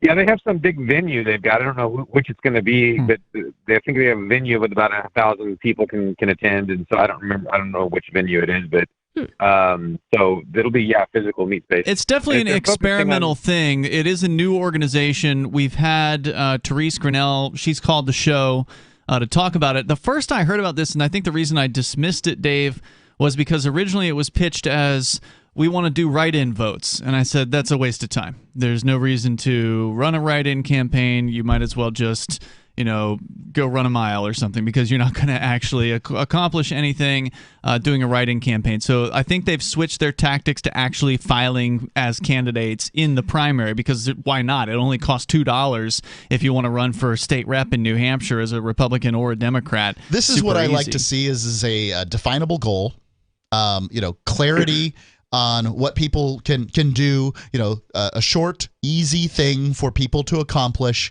that may have good results. I think that, I'm going to go ahead and give this an endorsement by what I'm hearing is that I agree. If you take what is a constitutional organization, now I don't know what constitutional means in, a state where they can write whatever they want in their constitution, but I get what they're trying to say. We're constitutionally the New Hampshire Constitution's pretty good. Stuff and things. Well, they'll violate it when they feel like it. They will. Yeah. So, whatever, I'll leave those terms aside. But, organizations that want to see those sorts of candidates, those are generally the kinds that I would like to see in New Hampshire. And I like that. Now, I will say one more time, New Hampshire is still doomed until it modifies its constitution to make it take a supermajority of the liars and thieves in Concord to pass a law and a simple majority to unpass a law, to get a law off the books. At that point, I will begin to see a ray of hope for New Hampshire. But no, I don't think it'll ever secede. Well, any of those things can be possible if we get enough freedom-minded people to migrate here. At this point, all the Liberty candidates are doing in Concord is applying a very healthy Liberty veto. And that's a good thing. And you should be declaring it from the rooftops. I am. I said it the other night on WABC radio. I pointed out that Free Staters control about 1/10 of the State House, and that's enough to break any tie. That is what's exciting. That's what's so real. Yeah, we're just getting started. So the thing is about this, Dave, is I feel like to criticize it for a moment, I think that it's a good start, but my criticism would be that there's probably a large number of conservative types who are involved in this, who like to think of themselves as being constitutional pro-liberty, but then, of course, when it comes to things like the war on drugs, they're not going to agree with us. Well, they're constitutional, just not pro-liberty, right? Well, that's what I'm saying. They like to believe in themselves as being pro-liberty, but they're, in point of fact, they don't have the principles that it takes. That said, I think it's a good thing for people to mix. I think it's important for libertarians to mix with conservatives and mix with Democrats and spread the ideas of liberty in whatever way possible. So I do support this from that aspect. I think liberty-oriented people who actually do understand the principles of freedom, who understand the non-aggression principle, should be at this meeting, and they should be influencing this organization. As far as identifying who the right candidates are, I don't think these guys have a track record yet. This is their first time out. You want to look at an organization that knows how to do it. The New Hampshire Liberty Alliance. They send out a great questionnaire to every single primary candidate that nails it as far as principles are concerned. So if you want a good voter's guide, those guys know who to look at. I'll tell you what. I was reading the NHLA's report on legislators halfway around the globe more than once. I've been sitting in some foreign country in some far-off land reading this thing because it truly is an important guide on what to vote for. Go ahead, Dave. They're going to be, I guess, doing a survey, and one of the questions on the survey will be whether candidates support New Hampshire independence. Very cool. Wow. Thanks for the update here tonight. Definitely appreciate it. Yeah, Therese Grinnell, she's the founder of this organization, and she's one of those people who got activated during COVID, basically. She had never had any kind of political action in her past, and then the COVID crackdowns started, and she said, all right, I got to do something about this. Yeah. And she started going out. She's a nurse, was a nurse. I don't think she is at this time, but started going out and protesting what was happening in the hospitals and all of that. Many. And she got connected with thousands of people all across the state. She just went out into the streets with a sign one day. Then a couple weeks later, she had hundreds of people surrounding her, supporting her. The Democrats really did it because they pissed off the moms. They did. And there's more coming up here. So now she's a force to be reckoned with in like less than 2 years, which is pretty awesome. So I hope this thing works out. More coming up. Hour 3's on the way. When Monster Hunter International discovers one of Isaac Newton's wardstones being auctioned off, they decide to steal it and use it to destroy the Chaos God once and for all. But a mysterious thief upends their plan, and it soon becomes a race against time as something much older and infinitely more evil awakens in the jungles of South America. Monster Hunter Bloodlines by New York Times bestselling author Larry Correia and Baen Books. Visit monsterhunternation.com for more. So you've signed the Shire Society Declaration and are planning your move to New Hampshire to be around more liberty-oriented people. Next, sign up for the Shire Society Forum at forum.shiresociety.com. There are a bunch of people there who are already in the Shire, and they want to meet you. If you're already in the Shire physically, you should also come by the forums. Remember, not everyone uses Facebook. New people are signing up for the Shire Society Forum every month, so drop in and say hello at forum.shiresociety.com. The new 4th edition of Healing Our World, The Compassion of Libertarianism, will take your understanding of liberty to a deeper level and has over 1,300 updated references, new cartoons, and a foreword by Dr. Ron Paul. With discounts for multiple book purchases, the 4th edition of Healing Our World is a great gift for the liberals, pragmatists, environmentalists, and Christians in your life who think libertarianism is cold-hearted. Get yours today at healing.freetalklive.com and use promo code FTL for a $5 discount. Tired of cancel culture? Sick of mega tech corporations holding an axe over your head? Join the LRN.FM Matrix chat server. It's self-hosted, so no one else can tell us what to do or say. Don't like the existing channels? You can make your own. You can even connect into some of our channels from other Matrix servers. It's federated. For the full LRN.FM Matrix experience, though, you should join our server via the step-by-step instructions at chat.lrn.fm. Chat.lrn.fm. You're listening to the live edition of Free Talk Live. Hour number 3 is next after the news here on the Liberty Radio Network at LRN.FM. From Feature Story News in Washington, I'm Kate Fisher. America's democracy came dangerously close to catastrophe during the attack on the US Capitol on January the 6th last year, according to the Congressional Committee investigating the insurrection. Lawmakers also highlighted what they said was Donald Trump's, quote, relentless effort to pressure then Vice President Mike Pence to refuse to count the Electoral College votes and instead declare Mr. Trump the winner of the 2020 presidential election. Benji Heyer reports from Washington. The House committee looking into what its chair calls an attempted coup welcomed testimony from more key witnesses. This time, Mike Pence's former advisor, Judge Michael Luttig. Had Vice President Pence obeyed the orders from his president, that would have been tantamount to a revolution. That grave assessment came after the committee played this clip of Donald Trump. Mike Pence, I hope you're going to stand up for the good of our Constitution and for the good of our country. The implication being that Mr. Trump's false claim that the election was stolen from him directly incited the violence that day. Donald Trump insists the insurrection investigation is a, quote, pitiful last-ditch effort to deceive the American public. Elon Musk says he wants 1 billion users to sign up to Twitter. He's been speaking to the company's staff for the first time since announcing plans to buy the social media site. Our US correspondent Sarah Walton reports. In an hour-long question and answer session, Musk covered everything from the possibility of job losses and growth to freedom of speech.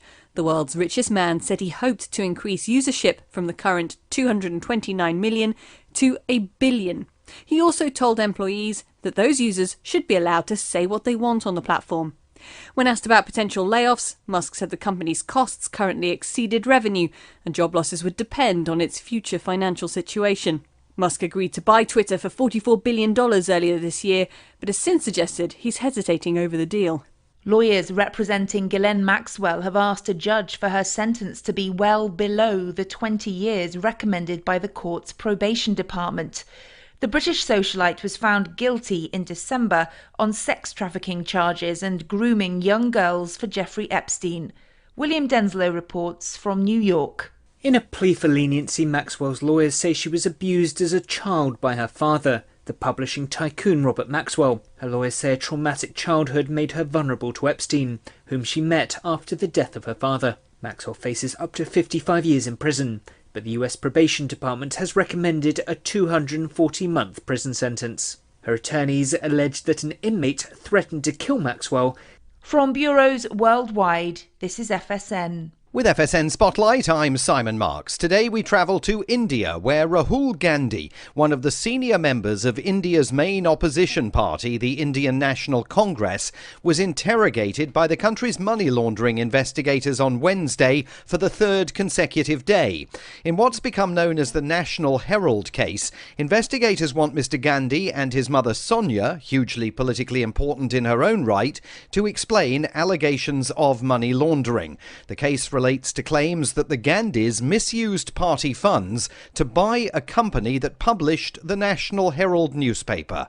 FSN's Sriyoshi Mukherjee is in Delhi. The BJP member who filed this complaint, Subramaniam Swamy, has accused the Gandhis of forming a shell company and illegally gaining control of property worth around $300 million. Mr. Gandhi has been interrogated for almost 24 hours by the ED over the last 3 days. His mother Sonia Gandhi tested positive for COVID and was admitted to a hospital on Sunday. So the ED has issued a fresh date for her interrogation on the 23rd of June. The Gandhis have denied accusations of financial crime, and this probe by the ED has sparked protests from supporters of Rahul Gandhi and the Congress party. Those protesters claim the case is politically motivated, not least because it was brought by a supporter of the Modi government. But the investigation continues, and Mr. Gandhi will be questioned again on Friday. With FSN Spotlight, I'm Simon Marks. Our main news again. America's democracy came dangerously close to catastrophe during the attack on the US Capitol on January the 6th last year, according to the Congressional Committee investigating the insurrection.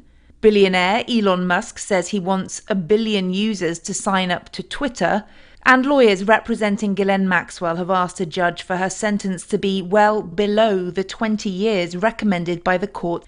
And that's the latest feature story news. Kate Fisher reporting. Well, today was an historic occasion in Pennington. That's right, Diane. The entire town turned out to honor Paul Webster, the area's one gay man, with Pennington's first ever Gay Pride Parade.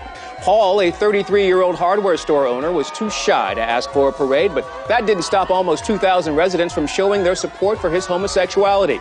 Mayor Sue Hallinan organized the parade and even chipped in some of her own money to pay for decorations. Well, I was channel surfing one day and I came across a program about the Gay Pride. Next time I went to the hardware store, I said, Paul, we're going to throw you a parade. And he just said, oh, please don't do that. I don't want that. I beg you. He just didn't want us to go to the trouble. He doesn't want to ride on the penis float. He gets motion sickness, so we're going to have him hold the reins instead. And Penningtonians have already decided on a fairy tale theme for next year's parade. Oh, that'll be great. And if Paul has a boyfriend, they can both be dressed up as kings. Terrific idea. This is the Onion News Network.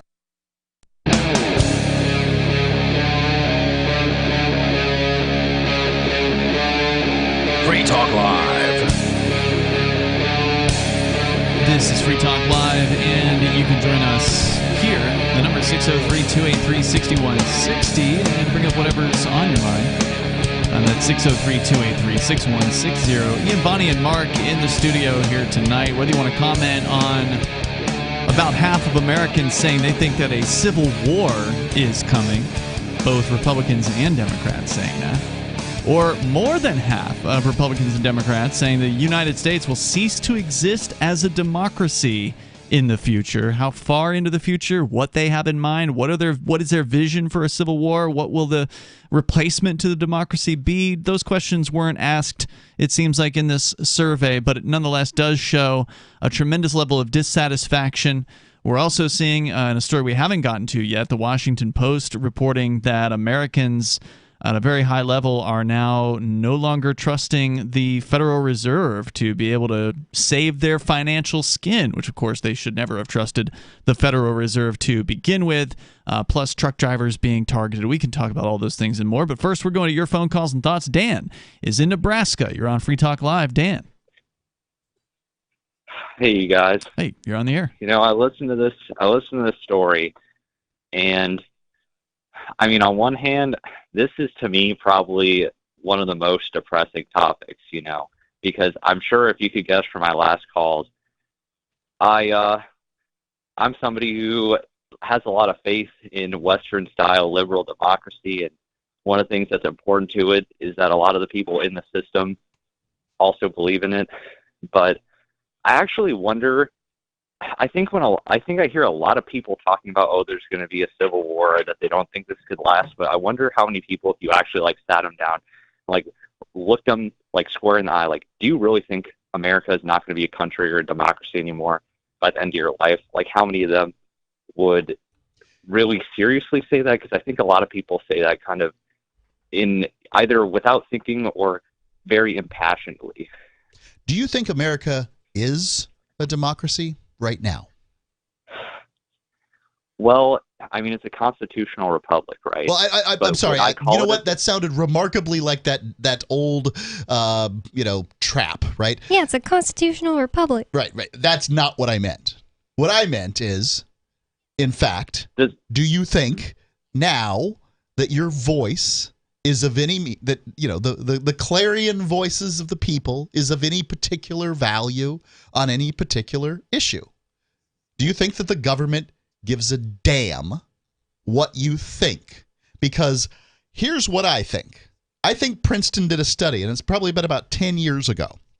And that in that study, they said that the government in the United States more closely resembled an oligarchy, which is ruled by, sort of powerful families, than it did a democracy. That, in fact, there wasn't any relationship between public opinion surrounding a particular issue and legality surrounding that particular issue. That, the government did what was best for the government, and everybody else lapped it up like a bunch of lapdogs. Because I don't believe we have a democracy. I think we have a bunch of deluded people. I mean, even Ian said the Republicans that are in Congress are the Republicans that the Republicans voted for and want. But we know that it's not even a majority of people that want each person that's elected, because the top pick gets kicked out, then you got to vote for your second pick, and it's always like 26% of people actually wanted that person. Well, I'd like Dan to be able to answer your question, Mark. Do you remember the question? So, I think actually, if you talk to me like a while ago, I might have been more likely to say, like, I don't think so. But I actually think that how much we've seen populism, and I'm not a big fan of populism, blowing up in these Western countries, including America, I think that it's been having a actual serious effect on how politics works. And I do think that things change and things happen because of that. It's hard to say that one politicians change. I'll concur with that, but I think the most effective use of populism in the United States occurred, by the way, alongside of one of the most breathtakingly crushing of aspects of crushing politics. Populism, which was Trump getting elected. So, on one hand, you had Bernie Sanders in the Democratic Party, the people who claim to be of the people, destroyed the voices of the people not once but twice. When it came to Bernie Sanders, that they refused to let this very popular guy become their candidate because, he didn't play the game exactly the right way. What are you talking about, Mark? What's he lost fair and square 2 times. That's right. And then Trump, who I do not believe Trump was supposed to win. Now, I don't know what that means when I say it, and I think that it is it's a vote of confidence for me with the American political system. I don't think I've believed that they were going to let him win, but he did, and I think that was amazing. Now, Trump had 4 years to drain the swamp, and I don't care what Trump listener is listening to me. That guy didn't care anything about draining the swamp. If he was trying to drain the swamp, he failed. He realized that the position of president isn't that powerful, or, and this is what I believe, he wasn't trying to drain it in the first place. He was just trying to accrue power to himself in a much more obvious way than the rest of the liars and thieves that went in there. And he did it very successfully, I think. I think just saying that he wanted to drain the swamp and change things got people, loyal to him, and he didn't have to do anything, and they still believe it. Didn't Hope and Change get Obama elected? I mean, this is the same old story. Sure, absolutely. Change you can believe in. Mm-hmm. Yep. And I think that he would have won a second term had it not been for the fact that Americans were home, and didn't have anything else to do but vote in, from home. Now, I don't think they should have been able to vote from home, but I actually disagree hugely. I think the reason that he lost is because people don't want there to be a civil war or any breakdown. They voted for Joe Biden because he was going to restore the soul of the American democracy because he knew that if Donald Trump won a second time, it would change the character of America forever. How many people do you know? I mean, really, do you know that voted for Joe Biden? They would have preferred to see Trump, but they decided to vote for Biden for the sake of peace and the continuation of America. Because I don't know anybody. I've never even heard that talking point. I actually live in a place that gets its own electoral vote and switched from you're that little bit Nebraska. Trump to Biden. Yes. Yeah. And so I do actually know people personally who kind of soured on Trump, and souring on Trump's easy to do. And I imagine they've pretty much soured on Biden at this point, too. It's easy when they, them, and those deliver to you the crappiest of choices they possibly can. Ladies and gentlemen, we went out the pasture, found the 2 oldest, ugliest piles of manure, and we have delivered them to you. Now pick between them. This is how democracy works. I think I'd rather have an old pile of manure because it's more likely to be all hardened and petrified than a fresh pile. There certainly are some choices that one can make when one goes out in the pasture. I don't know. I think we have an old pile of manure now, and he's just controlled by whoever's behind the scenes because he can't make his own decisions. I think Americans earnestly trust the wisdom of an elder statesman, and that's why they continue to just pick old people and over and over. Oh, yeah. He's done such great things throughout the years, like the 1998 crime bill or whatever it is, segregation, promoting. He's just been so great. He's so wise. There was a huge demand. There was a mandate for the crime bill. They had to do something, okay? I mean, they couldn't just not have a crime bill. You can't just not, step on people's rights. Well, they could just leave it to the states to decide how to handle crime because all crime happens local. So I don't know why the federal government needs to be involved in any of that to begin with. Because they weren't doing an adequate job. Sometimes the states cannot adequately meet their own needs or the needs of their own citizens. Well, So now the we federal have more government people needs in to pick up the prisons slack. than any other country on the planet. I don't think we're doing some kind of great congratulations. job, and All right, he has then. some kind of wisdom I need to respect. Locking people up for making a website. That's a real success story. Thanks for the call tonight, Dan. Of course, I'm talking about Ross Ulbricht, the man who created the Silk Road, sentenced to 2 life sentences plus 40 years. The 200,000, I think, people that are in federal prisons across the United States, a bunch of them are there for completely victimless so-called crimes. We got more on the way here. Of course, Biden wasn't alone in supporting that. I imagine the Republicans were all about it, too, because they love tough on crime.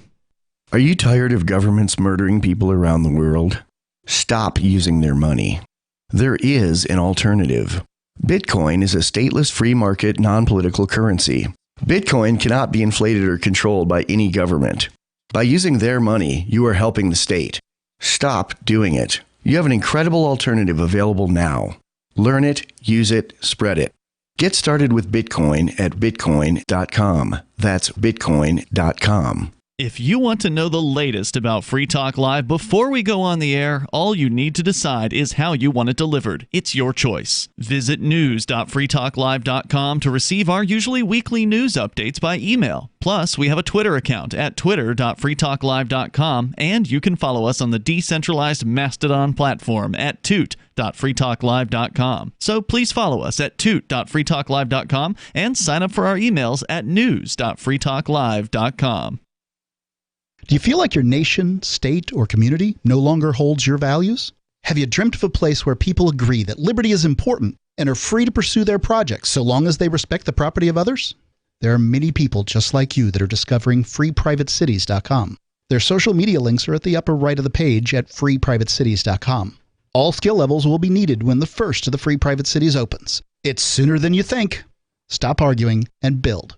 freeprivatecities.com. Are you tired of your taxes funding endless occupations around the world? Antiwar.com is run by people who understand that wars abroad become wars at home, wars on our freedoms. Antiwar.com is dedicated to bringing you the latest in news, views, interviews, and reviews from the top movers and shakers in the anti-occupation movement.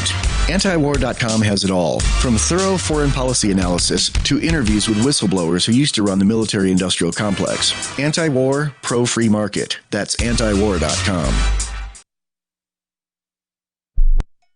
Free Talk Live, the show where anyone can call about whatever they want. And we do mean anyone. There are such things called a breatharian.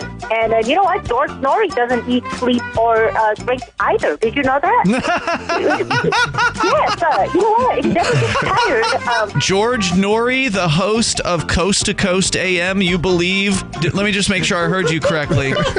You don't believe that he drinks, that he eats, and that he sleeps? Is that what you said? I just want to make sure I heard you correctly. They're ascended masters. No. They don't have to be here. No. They come here to teach people and to enlighten people. No. And George Norrie and I think Art Bell might be one. Their blood content is gold. See, they don't have to Their be blood here. content is gold? Is that what you just said? Yes. That's right. You know what? Our content is iron. Their constitution is gold. Free Talk Live, 7 nights a week from 7 to 10 Eastern, live on the Liberty Radio Network at LRN.FM.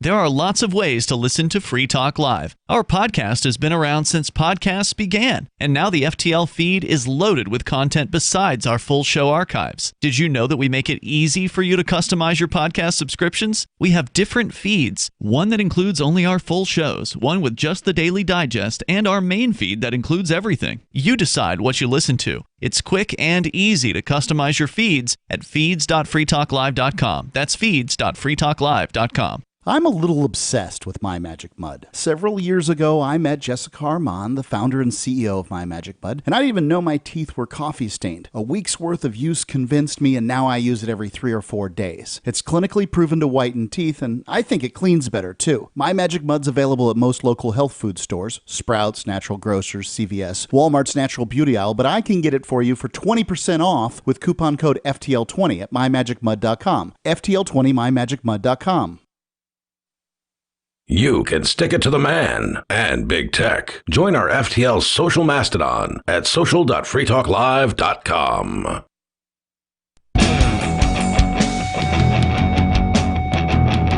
is Free Talk Live. You can join us here at 603-283-6160 and bring up whatever you want. Plus, If you want to do some outreach for freedom, people need to know the truth. And what better way to get them than through their hungry bellies? Folks over at Truth Smacks, and I mean Suzanne, our former English teacher friend and longtime truth seeker. She started her own trail mix brand. She's making it, bagging it, and sealing it up herself in a commercial kitchen down in Naples, Florida. And she calls it Truth Smacks. It's trail mix, and it's really good because there's a heavy dose of truth on the back of every bag. We're talking about, on the big bags, probably at least a dozen quotes. They don't have as much room on the smaller bags. There's two sizes. There's 3.5 ounce and 10 ounce bags of Truth Smacks available, and they're just loaded up with freedom-oriented quotes from some maybe more recent and some historic characters. They're all really, really good. Yeah, solid quotes, and this is a great little outreach project on a bag of delicious trail mix. In fact, she uses only food as nature intended. It's all raw, unadulterated ingredients. She really took her time finding good sources of great quality product to mix together. There's no soy in the chocolate. Nope. And put into these bags. They're fantastic. I was munching on some earlier here tonight. You can get two flavors. There's the original variety and peppermint infused. And again, two different sizes. Go to truthsmacks.com/shop and smack your friends and family with the truth. It's food. I'm sorry about that. I think the peppermint variety is just such a special thing. I mean, it's controversial. I got it. The trail mix is delicious. Everybody likes trail mix. I eat trail mix when I'm not on trails. No problem. But I feel like that peppermint infused version is just, I like it, admittedly, but I think it's just so special and different. It's really the sort of the thing that you can get that's so different about Truth Smacks. It's really unique. It's great product, and you can go and get yours at truthsmacks.com/shop. And again, a great gift for people that maybe you want to persuade closer to the ideas of freedom. Start a conversation, get them thinking. Truthsmacks.com/shop. We go to your calls and thoughts. James in West Virginia, listening to WVTS in Charleston. Go ahead. Hi. I just wanted to say that this is the same thing that happened in Russia and every other country that's tried to outlaw guns. The government's an outlaw. What do you mean by that? The government's an outlaw? Well, the original Second Amendment is to protect our rights from encroachment by the government, but they're acting like it's anybody's rights but ours. Yeah, and they've acted like that for a long time, unfortunately. So now there's thousands of gun laws at the federal level, and the Republicans aren't proposing to undo any of that. So it seems like the only way out is to secede. Have you guys been talking about that at all there in West Virginia recently? I've been talking to somebody down in Texas about that very thing. Really? Nice. Was it the Texas National Movement, or who have you been talking to down there? No, this is some of my Facebook friends. Nice. And are they saying they're in favor of it? What kind of responses are you getting? Well, we got a whole bunch of people with different thoughts about it, but some people want to go some area and just take over the area, but we haven't determined where. And right now we're just being survivalists because we know that this government is totally corrupt and evil. So you're talking about people are moving to Texas in a large number to a certain area in Texas, and they're trying to figure out where to go? Yeah, they're trying to find somewhere that's not a whole bunch of people per square mile, but lots of, well, you got to have water, you got to have whatever, right? But they're looking at other states too, so I don't even know. It's kind of like cells, but whoever's above me, they're discussing a whole bunch of things. This sounds like something that went on at a conference you went to, Mark, the Exit and Build conference. The Exit and Build conference, they were talking about stuff just like this. Now, I believe the author, Joel Skousen, do I have that name right? Sounds familiar. I'm trying to search him right now.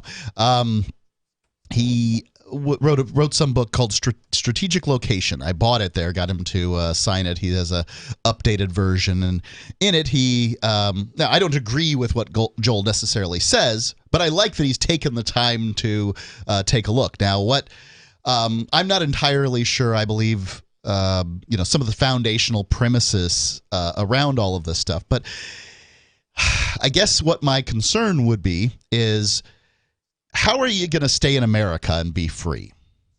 Like, if you got to survive something, America seems like a poor place to do it. I would go to Central America. I would go to a place where they already grow organic food. Have you even considered that, James? Have you considered anything outside of the United States?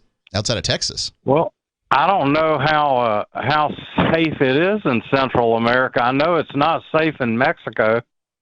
Yeah, now, Mark, you got to be honest here. You did tell me at one time that you were concerned about kidnappings there in Honduras. Sure. I was concerned when I was in San Pedro Sula. Mm-hmm. I would also be concerned if I was in Detroit. Right?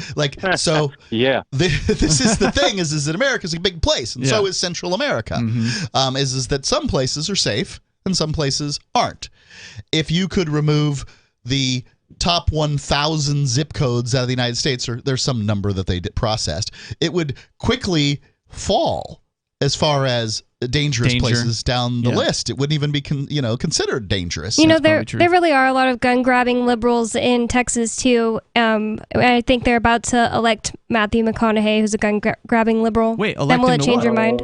Oh, governor. He wants to run for governor. No, he didn't run for governor. He decided not to. Oh, I thought he was going to. Well, he's going and giving speeches, and all my friends love that live in Texas. They love Matthew McConaughey and want to vote for him. Which, of course, worked for Ronald Reagan, so I don't see why it won't. I think he's probably going to run for something because he did just appear on stage at the White House within the last 2 weeks talking about grabbing gun restrictions. Yeah. So they're using him as a spokesperson now. James, what I would suggest is check out, it sounds like you're already tied in with a group of people down there in Texas, but you might want to talk to the folks over at the Live Free Academy. I think that's John Bush's new thing. At least that's the website here, livefree.academy. I know there's a lot of folks that are thinking about doing something very, very similar. So and I'd support the folks down in Texas. Everybody that I was there in Bastrop with was really, really great folks. Yeah, let us know how that goes, will you, James? Like when you guys actually pick a destination, will you give us a call back and let us know? Sure. Livefree.academy, right? Yeah, that's their website. Yeah, we're all trying to get unmarked guns because that's how they hook in with those stupid communist gun grabs, is if you got a serial number or even the name of the maker. So I think you're going to find a lot of like-minded people within that community. Thank you for the call tonight, James. I definitely appreciate hearing from you. Certainly 3D printing homemade guns is definitely a huge thing in the Liberty community, and I know John and the folks down there. It was Cody Wilson lives in Austin, right? So that's the ghost gunning folks. Right. They're right there. The number 603-283-6160. I think Cody was up at, wasn't he at the Liberty Forum this year? I think that he was. I think he spoke there. We didn't go and watch many of the speeches, but he's been in and out of New Hampshire as well, because again, the gun community in New Hampshire is also pretty awesome. I think New Hampshire has the highest percentage of machine gun ownership in the entire United States, if I recall correctly. The number 603. I don't imagine it takes very many, and what are you going to do with it once you have it? It's pretty much illegal to use it, right? No, I think we're talking about legal owners of machine guns. I don't think they can count the illegal ones, Mark. The number is 603-283-6160, and you can join us here, bring up whatever's on your mind, and take control of the airwaves here on Free Talk Live. Don't forget our social media platform, which you can sign up for and interact with others. It's social.freetalklive.com. Carl Watner, longtime proponent of a voluntary society, died last December. You may have seen his articles published on his website, voluntarist.com, in his newsletter, The Voluntarist, the Mises Institute, or elsewhere over the last 40 years. His newest book, I Must Speak Out, Volume 2, The Best of the Voluntarist, is now available via Liberty Under Attack Publications. This 430-page second volume spans the years of 2000 through 2020 and includes articles by Carl Watner, Hans Hermann Hoppe, Carl Hess, Benjamin Tucker, George H. Smith, Lysander Spooner, Pete Eyre, Joyce Brand, and many others. I Must Speak Out is for the newly initiated, the veteran voluntarist, or anywhere in between. Buy the book now at libertyunderattack.com/voluntarist. For more great content on building a voluntary society and for Carl's extensive archives, check out voluntarist.com. From Feature Story News in Washington, I'm Kate Fisher. America's democracy came dangerously close to catastrophe during the attack on the US Capitol on January the 6th last year, according to the Congressional Committee investigating the insurrection. Lawmakers also highlighted what they said was Donald Trump's, quote, relentless effort to pressure then Vice President Mike Pence to refuse to count the Electoral College votes and instead declare Mr. Trump the winner of the 2020 presidential election. Benji Heyer reports from Washington. The House committee looking into what its chair calls an attempted coup welcomed testimony from more key witnesses. This time, Mike Pence's former advisor, Judge Michael Luttig. Had Vice President Pence obeyed the orders from his president, that would have been tantamount to a revolution. That grave assessment came after the committee played this clip of Donald Trump. Mike Pence, I hope you're going to stand up for the good of our Constitution and for the good of our country. The implication being that Mr. Trump's false claim that the election was stolen from him directly incited the violence that day. Donald Trump insists the insurrection investigation is a, quote, pitiful last-ditch effort to deceive the American public. Elon Musk says he wants 1 billion users to sign up to Twitter. He's been speaking to the company's staff for the first time since announcing plans to buy the social media site. Our US correspondent Sarah Walton reports. In an hour-long question and answer session, Musk covered everything from the possibility of job losses and growth to freedom of speech. The world's richest man said he hoped to increase usership from the current 229 million to 1 billion. He also told employees that those users should be allowed to say what they want on the platform. When asked about potential layoffs, Musk said the company's costs currently exceeded revenue and job losses would depend on its future financial situation. Musk agreed to buy Twitter for $44 billion earlier this year, but has since suggested he's hesitating over the deal. Lawyers representing Ghislaine Maxwell have asked a judge for her sentence to be well below the 20 years recommended by the court's probation department. The British socialite was found guilty in December on sex trafficking charges and grooming young girls for Jeffrey Epstein.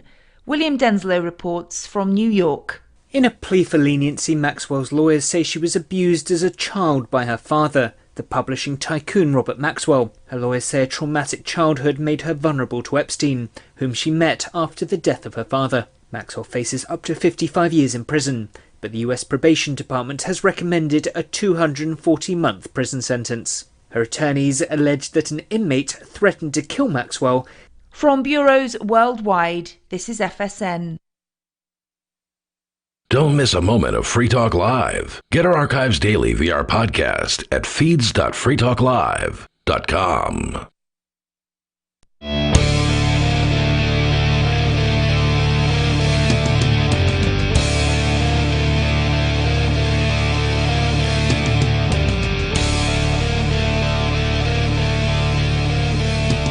It is Free Talk Live, and you can join us here. The number is 603-283-6160. And you can bring up whatever is on your mind with you in the studio tonight. You've got Ian. And Bonnie. And Mark. Don't forget, you can join us online anytime you want. Just head over to freetalklive.com. We have podcast feeds. You can subscribe to them.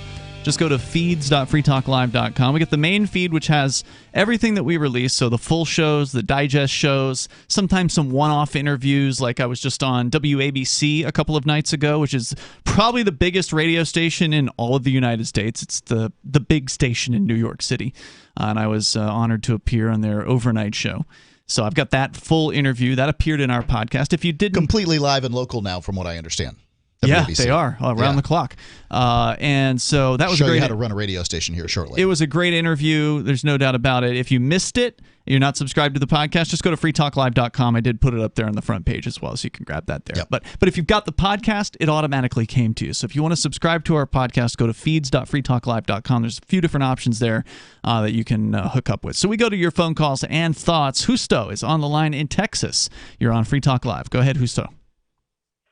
Hey, guys. Hey, what's on your mind? The last caller brought up something about, or I think you guys brought up Central America as a alternative for freedom-loving people, and what they've been doing in El Salvador has been kind of interesting. The president there, Nayib Bukele, made Bitcoin legal tender along with the U.S. dollar, and so that's been kind of an interesting occurrence that's been going on over there. Mark went there. Yeah, I've been keeping a close eye on that. I'm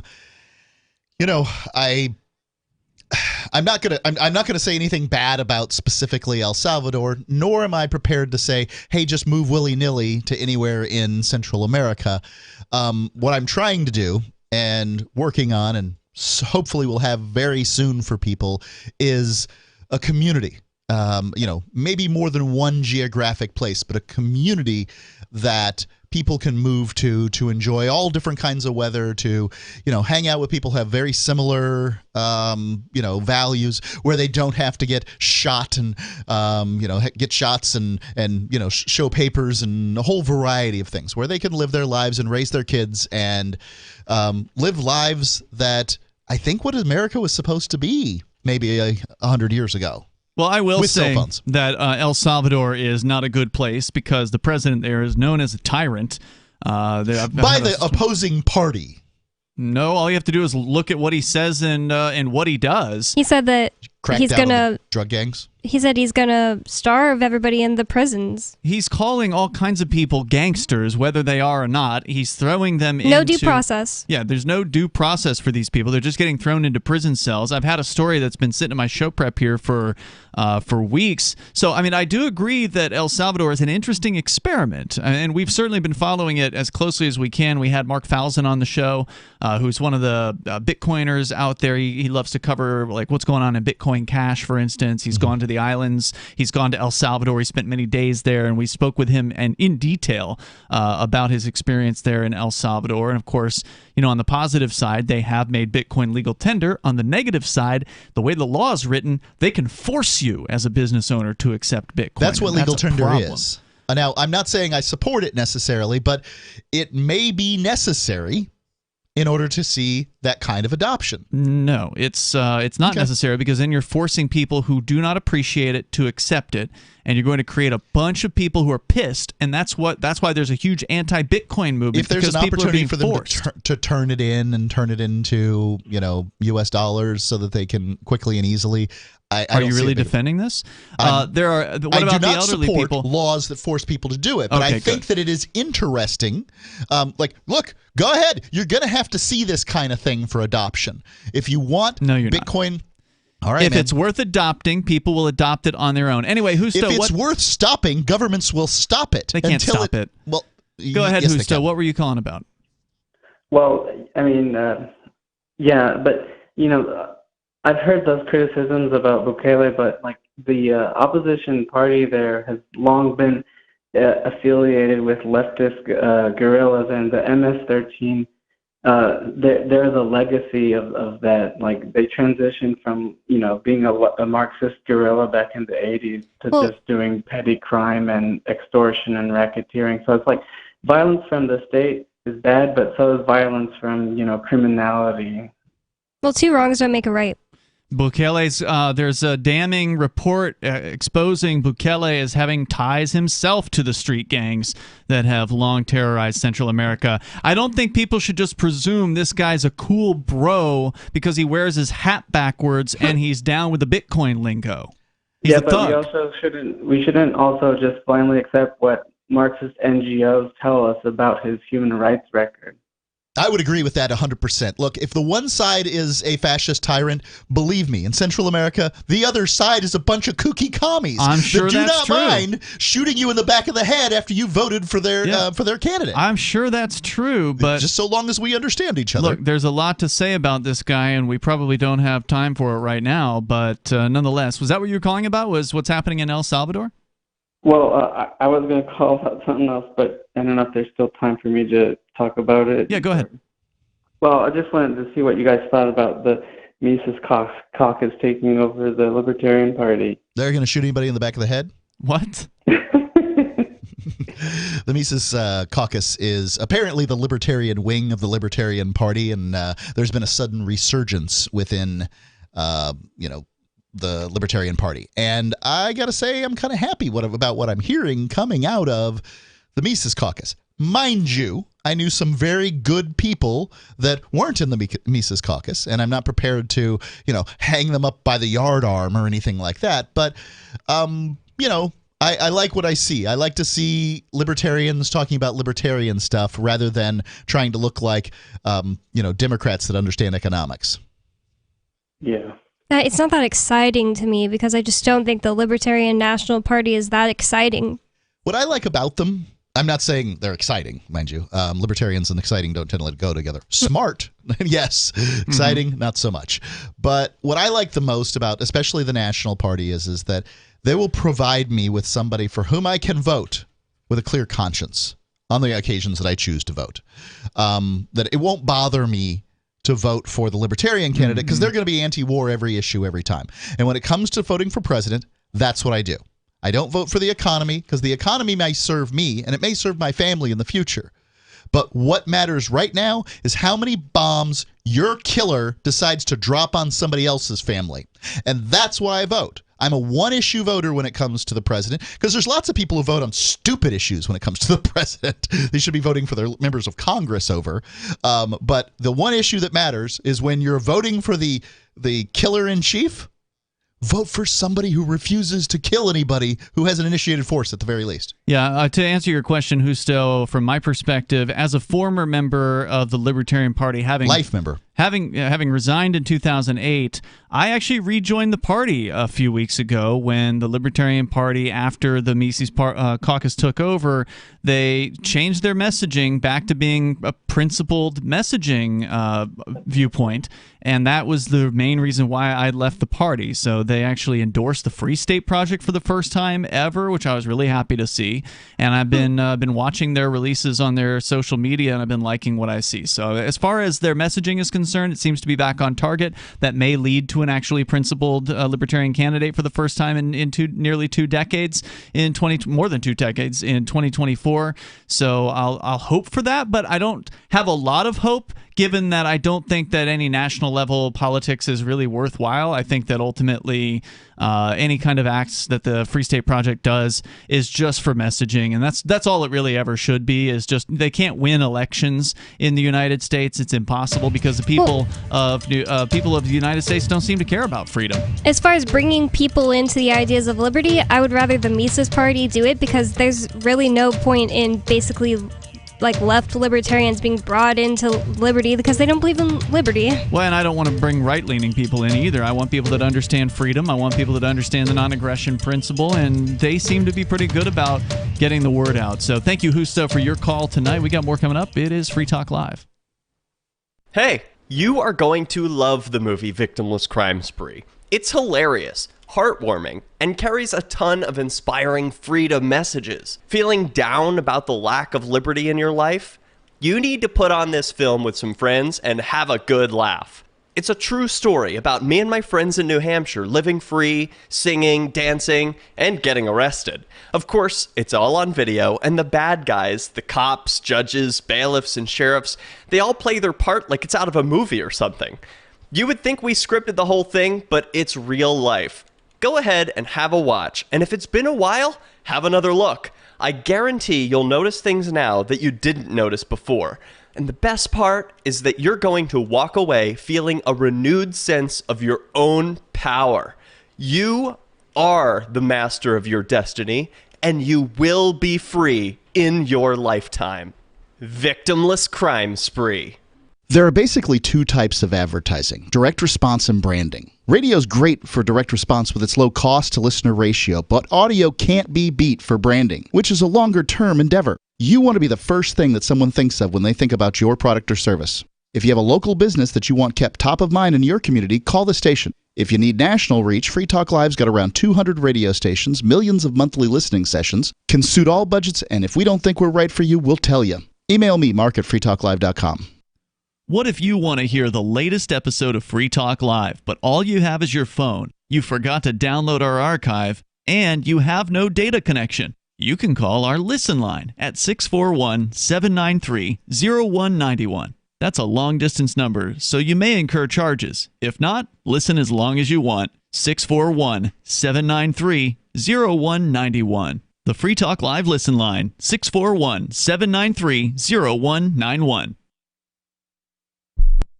On Free Talk Live, we're bringing people to the ideas of liberty every day. From wrestling superstars like Glenn Jacobs. You guys really are having an impact, I believe. Like I said, a lot of where I am now is due to listening to Free Talk Live. You changed my mind on some very important issues years ago. To random people tuning in on the radio. I was kind of stuck in the left-right paradigm. I heard your show by chance on a Saturday night. From there, I went on, joined the Free State Project, and become an amplifier. So, I mean, that's really the reason why I amp is because I know that if it wasn't for you guys being on as many stations as you are, I never would have found the ideas of liberty.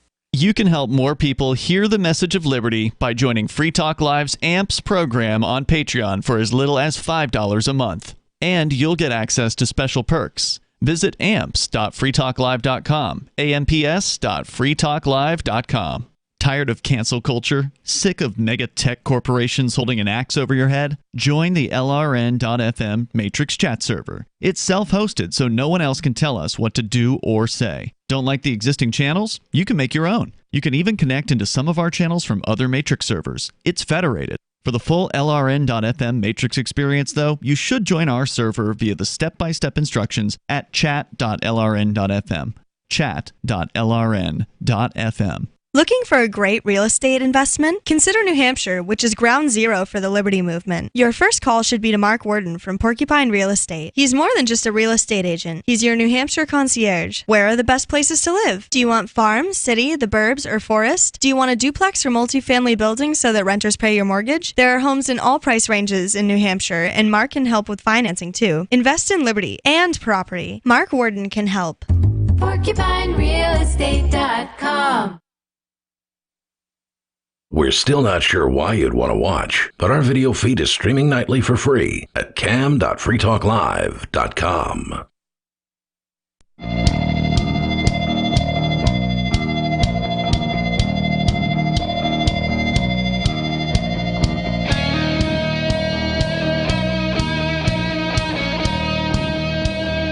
Free Talk Live, moments remain, maybe enough time for you, but you'd have to call in right now at 603-283-6160 to get your thoughts on the air. With you tonight, it's Ian. It's Bonnie.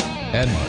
And I want to say thank you to our listeners who have become supporters directly of Free Talk Live through our AMPS program. Thank you to Carlos, who is a platinum level supporter of AMPS. AMPS stands for Advertise, Market, Promote, and Support. It is a way for you to help us with getting the word out about freedom. If you like what we do here, please join Carlos over at amps.freetalklive.com. That's where you can get signed up, and you can do it for as little as $5 a month. Although Carlos has chosen to do, I think, at least $25 a month. So thank you, Carlos, for that. Definitely appreciate it. Going above and beyond the request that we have made, and we definitely appreciate everybody who helps us out over there. It's amps.freetalklive.com. You get some cool benefits from helping us with the AMPS Patreon. It'll take you right there at amps.freetalklive.com for you to get signed up and learn more about it.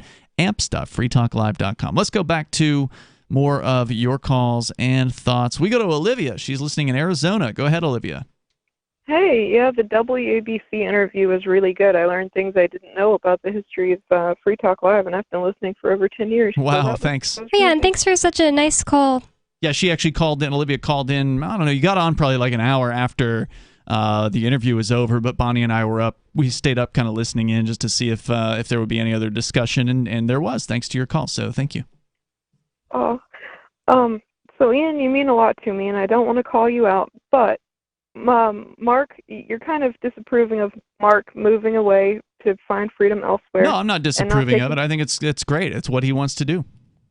Oh, okay. It kind of sounded like it earlier, but I was thinking of all the callers who call in from other states, and they'll either bring up like something terrible the local or state government has done, or something great. They'll want to fight for libertarianism in their state. And Ian, you're always like, no, don't, just kind of give up hope and just move to New Hampshire. So I was like, you're kind of telling Mark that he's just giving up here, but that's what you tell other people to do when sometimes they can't move. So it's kind of like, I would say give up is not the worst advice. Like, if you're going to stay where you are, what you're saying is that you value liberty lower than whatever it is that you're staying for. Probably job, family. Yeah. Those things are great things, mind you. Perhaps warm weather. Those are great things. Believe me, they're great things. But, the idea to me that changing things changes things is probably not the best idea. I think that the Free State Project is founded on a premise that is unlikely to work in the long run. And, I'm interested in keeping an eye on it and everything, but I'm not interested in doing it and freezing my butt off at the same time. I'm not interested in doing it and paying taxes double what I would pay otherwise. I'm not interested in those things. I don't think that you can stay in the United States and remain free. So I would encourage people who want freedom to look at alternatives outside of the United States. But if you're bound and determined to stay in New England or the Northeast or, some frozen hellhole, then perhaps New Hampshire ought to be on your list. Oh my God, the weather has been so amazing this whole time you've been here, Mark. I know. It's awesome during June, July, August. From Memorial Day to Labor Day, New Hampshire is a glorious place. Yeah. I did have a question for you, Mark, Go ahead. too, Yes. because you had said don't buy a house in other countries, and I think that's good advice. Oh, I think I heard you say that. That's really good advice. I was looking into moving to Fiji at one point. It's one of the happiest countries on earth. And then a few years later, the government ended up seizing a lot of Australians buy land there to retire to, and they seized lands without houses on them already. Like the house had to be worth like over $100,000 or something, and they just sold that land. And I've heard that happens in some South American countries too, which I think is abysmal. But do you just never want to buy a house again, or like own a house, or how's that going to work? Well, what I'm doing is I'm making sure that any place is, and that my life is short enough, and B, that any place that I'm going to be is likely to be free as long as I'm there, and I'm likely to be happy. So I think I can be happy renting as well as owning. In fact, having owned and having rented, I can tell you that when the hot water heater breaks down, I'm happy when somebody else has to fix it. When the roof leaks, I'm happy when I can get to ring, ring, hey, your roof is leaking. As long as they get on the job and get it done. Right? Sure, but I can leave. That's true. And I can just go someplace else and I can say, hey, I stopped because our lease is violated because, well, you didn't have the roof. What are the leases like in Central America? Do they tend to be Does it really make year-longs? a difference? What are they going to do to you in Central America?